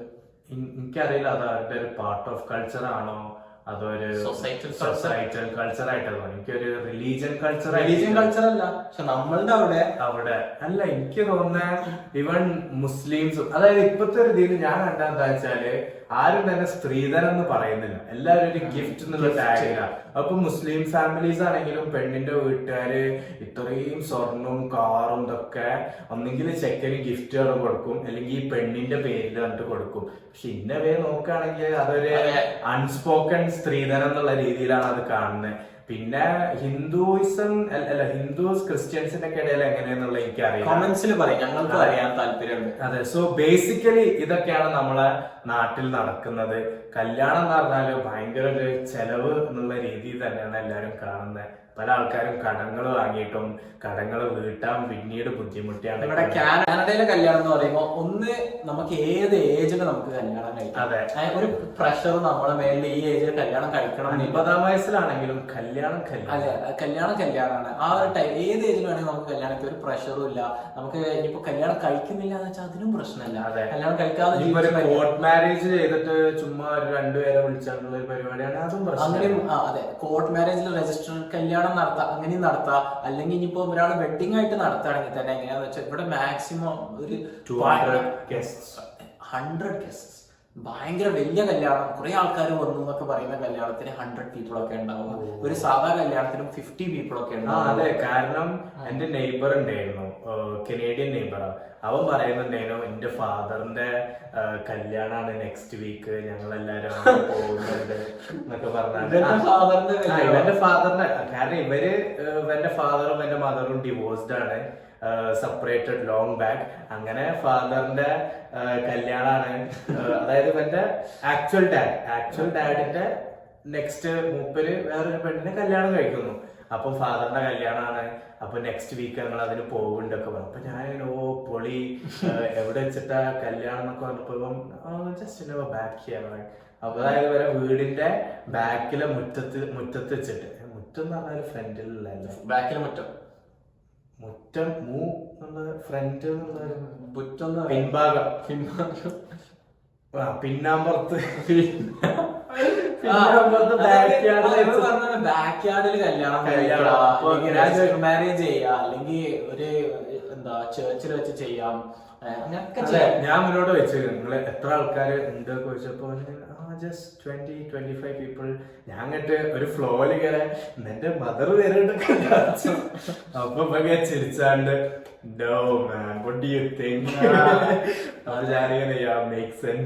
അപ്പൊ അങ്ങനെ കല്യാണം കഴിക്കാം. എപ്പോ വേണമെങ്കിലും കല്യാണം കഴിക്കാം. നമുക്ക് നമ്മുടെ ലൈഫിൽ കരിയർ ഇതൊക്കെ സെറ്റ് ആയിട്ട് നമ്മൾ പൈസ ഒക്കെ ഉണ്ടാക്കിയിട്ട് വേണമെങ്കിൽ കല്യാണം കഴിക്കാം. പിന്നെ കല്യാണം വേർലി ഒരു ലീഗൽ ബൈൻഡിങ് കോൺട്രാക്ട് ആണെന്നുള്ളൂ. നമ്മളുടെ നാട്ടില് കല്യാണം എന്ന് പറയുമ്പോൾ നടക്കുന്ന കാര്യങ്ങളും പലതും ഇതൊക്കെ ഇത് ഇവിടെ കല്യാണത്തിന് പുറത്തേ നടക്കാം. അതുകൊണ്ട് ലിവിങ് ടുഗദർ ആവാം, അല്ലെങ്കിൽ ഇഷ്ടത്തിലാകാം. ഇവിടെ എല്ലാരും കല്യാണം ഒരു ട്രാപ്പായിട്ടാ കാണാം. പക്ഷെ അത് ഒരു ട്രാപ്പ് തന്നെയാണ് ഇവിടെ കാനഡയിൽ. ട്രാപ്പ് ഇൻ ദ സെൻസ്, അതായത് കല്യാണം കഴിഞ്ഞാൽ ഫ്രീഡം കുറയും, ആ ട്രാപ്പ് അല്ല. എന്താന്ന് വെച്ചാല് ഇപ്പം ലിവിങ് ടുഗദർ ആവുമ്പോ ഇവര് ബ്രേക്കപ്പ് ആയി ഇവര് സെപ്പറേറ്റ് വേസിൽ പോയാല് അത് അവിടെ കഴിഞ്ഞു. പക്ഷെ കല്യാണം ആയാല് ഇവിടെ ഡിവോഴ്സ് റേറ്റ് ഭയങ്കര കൂടുതലാണ്. അറ്റ് പോയിന്റ് എല്ലാരും ഓൾമോസ്റ്റ് 1 out of 2 വെഡിങ്സ് ഡിവോഴ്സിലാണ്. ഇവര് പാർട്ട്ണറിന്റെ കൂടെ കുറെ കാലം താമസിക്കും, they get board, they divorce. പക്ഷെ ഡിവോഴ്സ് ആയാല് വെൽത്ത് കുറഞ്ഞ ആൾക്ക് വെൽത്ത് കൂടിയ ആളെടുത്തുനിന്നാണ് അറ്റോർണി മണി അങ്ങനെയൊക്കെ അല്ല അലിമണി എന്നൊക്കെ പറഞ്ഞാണ്ട് എമൗണ്ട് ഒക്കെ കിട്ടും. അപ്പൊ അത് ഈ ആണുങ്ങൾക്കൊക്കെ ഭയങ്കര പൊതുവെ ആണുങ്ങളാണ് പെണ്ണുങ്ങളെക്കാളും കൂടുതൽ ഏൺ ചെയ്യാറ് യൂഷ്വലി. അപ്പൊ അവര് 50% അവരെ വെൽത്ത് ഈ ഡിവോഴ്സ് സെറ്റിൽമെന്റിന് പെണ്ണാണ്. ഇവിടെ എങ്ങനെയാണ് ഇപ്പൊ നാട്ടില് 2 ജോഡീസും സൈൻ ചെയ്താലാണ് ഡിവോഴ്സ് ആവുന്നത്. ഇവിടെ അങ്ങനെ ആവും തോന്നുന്നില്ല. അപ്പൊ അങ്ങനെ 1 out of 2 വെഡിങ് എന്ന് പറഞ്ഞാൽ 50% പ്രോബിലിറ്റി ആണ് നമ്മൾ കല്യാണം കഴിച്ചാൽ. അപ്പൊ ഞാൻ എന്റെ ഉമ്മനോട് പഠിത്ത് പറയണം, ഇവിടെ 1 out of 2 വെഡിങ്സും മാരേജസും ഡിവോഴ്സ്. പക്ഷെ ഇവിടെ ഡിവോഴ്സിൽ എന്റെ ആണെങ്കിൽ തന്നെ ജസ്റ്റ് മാക്സിമം പോയാൽ ഈ വെൽത്ത് ഷെയർ സംഭവങ്ങളും ഒക്കെ ഉണ്ട്. അത് ഇനിയിപ്പം അങ്ങനെ എന്തായി പോകും. പിന്നെ നമ്മുടെ നാട്ടില് ഇത്ര ആർഭാടായി കല്യാണം കഴിച്ചിട്ട് പിന്നെ ഡിവോഴ്സ് കൂടി ആയാൽ ആ കല്യാണത്തിന് എത്ര ചെലവ് വേസ്റ്റ് ആയി പോകുന്നത്. ഞാൻ ഈ അടുത്തൊരു അതും ഇതുണ്ട് കേട്ടോ, പ്രീനപ്പ് എന്ന് പറഞ്ഞിട്ടുള്ള സംഭവം ഉണ്ട്. ആ പ്രീനപ്പ് നമ്മൾ സൈൻ ചെയ്യുകയാണെങ്കിൽ ഇനി നമ്മൾ ഫ്യൂച്ചറിൽ ഡിവോഴ്സ് ആയി പോവാണെങ്കിൽ ആരും അങ്ങോട്ടും ഇങ്ങോട്ടും വെൽത്ത് കൊടുക്കില്ല. ഇപ്പൊ ആൾക്കാർ കല്യാണം കഴിക്കുമ്പോൾ കുറെ ആൾക്കാർ സ്മാർട്ടായുള്ള ആൾക്കാരൊക്കെ പ്രീനപ്പ് എഴുതിയിട്ടാണ് കല്യാണം കഴിക്കുന്നത്. അപ്പൊ അവർക്ക് ആകെ അവരുടെ ഒരു എക്സ്പെൻസ് എന്ന് പറയുന്നത് എക്സ്പെൻസ് ഇല്ല. മേ ബി ആ വെഡിങ് പ്രീനപ്പ് ഒക്കെ എഴുതിയാണ്ട് സ്റ്റാർട്ട് ചെയ്യുന്ന ഒരു കപ്പിളിന്റെ ലൈഫ് ആലോചിച്ചൊക്കെ ഓൾറെഡി ഇവരാരും പ്രൊബാബിലിറ്റി കാണുക. അതായത് റിയലിസം അല്ലേ? അല്ല റിയലിസം ആണ്. പക്ഷെ ഞാൻ അങ്ങനെ ആലോചിക്കാം, എനിക്ക് അങ്ങോട്ട് ഞാൻ ഇപ്പൊ കല്യാണം കഴിക്കാൻ പോവാണ്. എന്റെ ഒരു ലേഡിനോട് വന്നാണ്ട് പറഞ്ഞേ നമുക്ക്, അതായത് എന്റെ ടു ബി വൈഫ് എന്നോട് പറഞ്ഞ നമുക്ക് ഇങ്ങനെ ഒരു പ്രീനപ്പ് സൈൻ ചെയ്യാം ഇൻ കേസ് നമ്മൾ ഡിവോഴ്സ് ആയി പോവാൻ. അപ്പൊ തന്നെ എന്റെ ഒരു പകുതി വിശ്വാസം ആ മാരേജിൽ പോയി. കാരണം നമ്മൾ സ്റ്റാർട്ട് ചെയ്യുമ്പോൾ ഈ ഒരു മൈൻഡിൽ നമ്മൾ സ്റ്റാർട്ട് ചെയ്യുന്നത്, അതായത് ഇങ്ങനെ ഒരു പ്രൊബാബിലിറ്റി ഉണ്ട്. അല്ല ഞാൻ കാണുന്ന മാരേജ് ഒരു tie the knot till the ends എന്നാണ്. അതിൽ പിന്നെ ഒരു ഡിവോഴ്സ് എന്നുള്ള ഒരു സംഭവം ഇല്ല എന്നാണ് ഞാൻ വിശ്വസിക്കുന്നത്. അവര് ചീറ്റ് ചെയ്താലോ? ഡിവോഴ്സ് ചെയ്യണം. വളരെ കോമൺ. മാരേജ് എന്ന് പറഞ്ഞാൽ ഇറ്റ്സ് ഓൾ അബൌട്ട് കമ്മിറ്റ്മെന്റ്. ആ കമ്മിറ്റ്മെന്റ് ഇല്ലെങ്കിൽ നീ എന്താ ചെയ്യാ?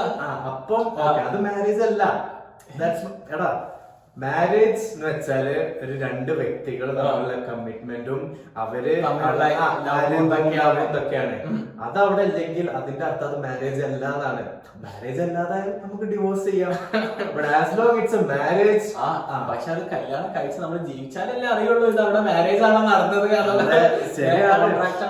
അപ്പൊ എന്താ അപ്പൊ ഒരാളും കല്യാണം കഴിക്കുമ്പോ 5 years ഡിവോഴ്സ് പറഞ്ഞിട്ടല്ല പോകുന്നത്.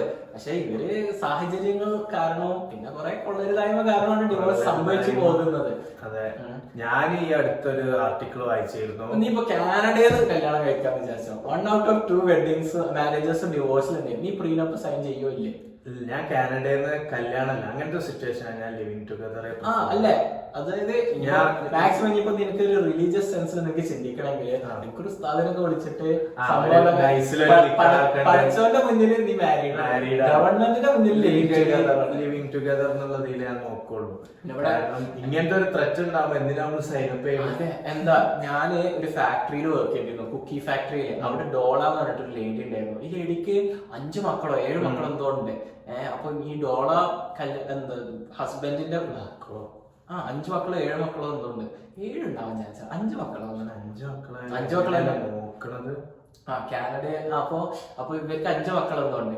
അപ്പൊ ഇവരുടെ പാർട്ട്ണറായിട്ട് 25 വർഷമോ അങ്ങനെ എന്തോ ആയി. പക്ഷെ ഇവര് മാരീഡ് അല്ല. അപ്പൊ നമ്മള് എന്നിട്ട് ഒരു പ്രാവശ്യം ഞാൻ ചോദിച്ചു, ലൈക്ക് നമ്മൾ സംസാരത്തിൽ ഇതിനെ കുറിച്ചൊക്കെ ഇങ്ങനെ സംസാരിച്ചു വന്നപ്പോ ഞാൻ ഡോളറിനോട് ചോദിച്ചു, ഡോള നിങ്ങളൊന്ന് മാരീഡ് ആവാത്തെന്ന് ചോദിച്ചു. what if I want to divorce him? what if I want to leave him? എന്നിട്ട് അങ്ങ് ചിരിച്ച് ചിരിച്ച്. എന്നിട്ട് ഞാൻ ആ ജോബ് വിട്ടു. ഞാൻ കിച്ചണറിലേക്ക് മൂവ് ചെയ്തു. പിന്നെ ഒരു പ്രാവശ്യം നീയും ഞാനും ജെനിഫറിന്റെ വീട്ടിൽ പോയി. അവിടെ ഉള്ള ലേഡിയാണ് ഡോള. ഡോളനെ കുറിച്ച് പറഞ്ഞു. അപ്പൊ പറഞ്ഞു ഡോള ഡിവോഴ്സ് ഹസ്ബൻഡിന്റെ ബ്രേക്കപ്പ് ആയി ആഫ്റ്റർ 25 years. ഇപ്പൊ ഡിവോഴ്സ് എപ്പോഴാണെങ്കിലും സംഭവിക്കാം. അതെ, നമ്മൾ വിചാരിക്കുന്ന മാരേജിന്റെ സ്റ്റാർട്ടിലൊക്കെ നമ്മളൊരു ഡിവോഴ്സ് എന്നുള്ള സംഭവം കാണും. ഞാന് ഒരു ആർട്ടിക്കിൾ വായിച്ചിരുന്നു. അതായത് എത്രയോ കാലം മാരേജ് കഴിഞ്ഞതിന് ശേഷം വൈഫ് ഡിവോഴ്സിന് അപ്ലൈ ചെയ്ത്, ഹസ്ബൻഡ് ഇയാളാണ് വൺ റിച്ച് ആണ്, എന്നിട്ട് വൈഫ് ഡിവോഴ്സിന് അപ്ലൈ ചെയ്ത്, പക്ഷെ അത് വാലിഡ് ആവുന്നില്ല. നോക്കുമ്പോ എന്താന്ന് വെച്ചാല് ഇവരുടെ ഒരു പ്രൈം ടൈമില് ഏതോ ഒരു രാജ്യത്തേക്ക് യാത്ര പോയിരുന്നു. ആ രാജ്യത്തിലെ റൂള് വെച്ചിട്ട് ഒരാള് സൈൻ ചെയ്താല് അവിടെ ഡിവോഴ്സ് ലീഗലാ. ആ രാജ്യത്ത് പോയപ്പോ മൂപ്പര് ഓൾറെഡി ഡിവോഴ്സ് ചെയ്ത് വെച്ചിട്ടുണ്ട്. പക്ഷെ ആ വൈഫിന് അറിയില്ല. ഇവരുടെ ഒരു marriage life going on. Genius. അതെ, സീരിയസ്. പിന്നെ അതേമാതിരി മറ്റേ അഷ്റഫ് ഹക്കീമി ഫുട്ബോൾ പ്ലെയർ അങ്ങേരുടെ മദറിന്റെ പേരിൽ ഫുൾ അസറ്റ്സ് എഴുതി വെച്ച് ഡിവോഴ്സിന് അപ്ലൈ ചെയ്തപ്പോ ഇവന്റെ കയ്യിൽ ഒരു പൈസ ഇല്ല, ഇവൻ ബ്രോക്കി. അതെ. പിന്നെ അതേപോലെ ജെഫ് ബേസോസ് ഇവന്റെ വൈഫായിട്ട് ഡിവോഴ്സ് ആയപ്പോ എന്താ ഇവന്റെ സ്വത്തിന്റെ പകുതിയായിട്ട് ഇവന് വൈഫിന് കൊടുത്തിട്ട് wife richest woman in the world ആയി ഇമ്മീഡിയറ്റ്ലി. എന്താ അൺഫെയർ അല്ലേ?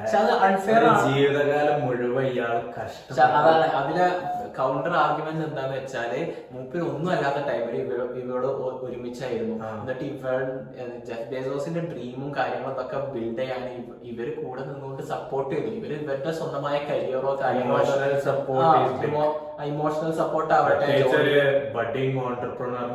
സ്റ്റാർട്ടപ്പിലൊക്കെ ചെയ്യുന്ന ഒരാൾ ഡേറ്റ് ചെയ്യാന്ന് പറഞ്ഞാൽ കുറച്ച് ക്ഷമയൊന്നുമല്ല വേണ്ടത്.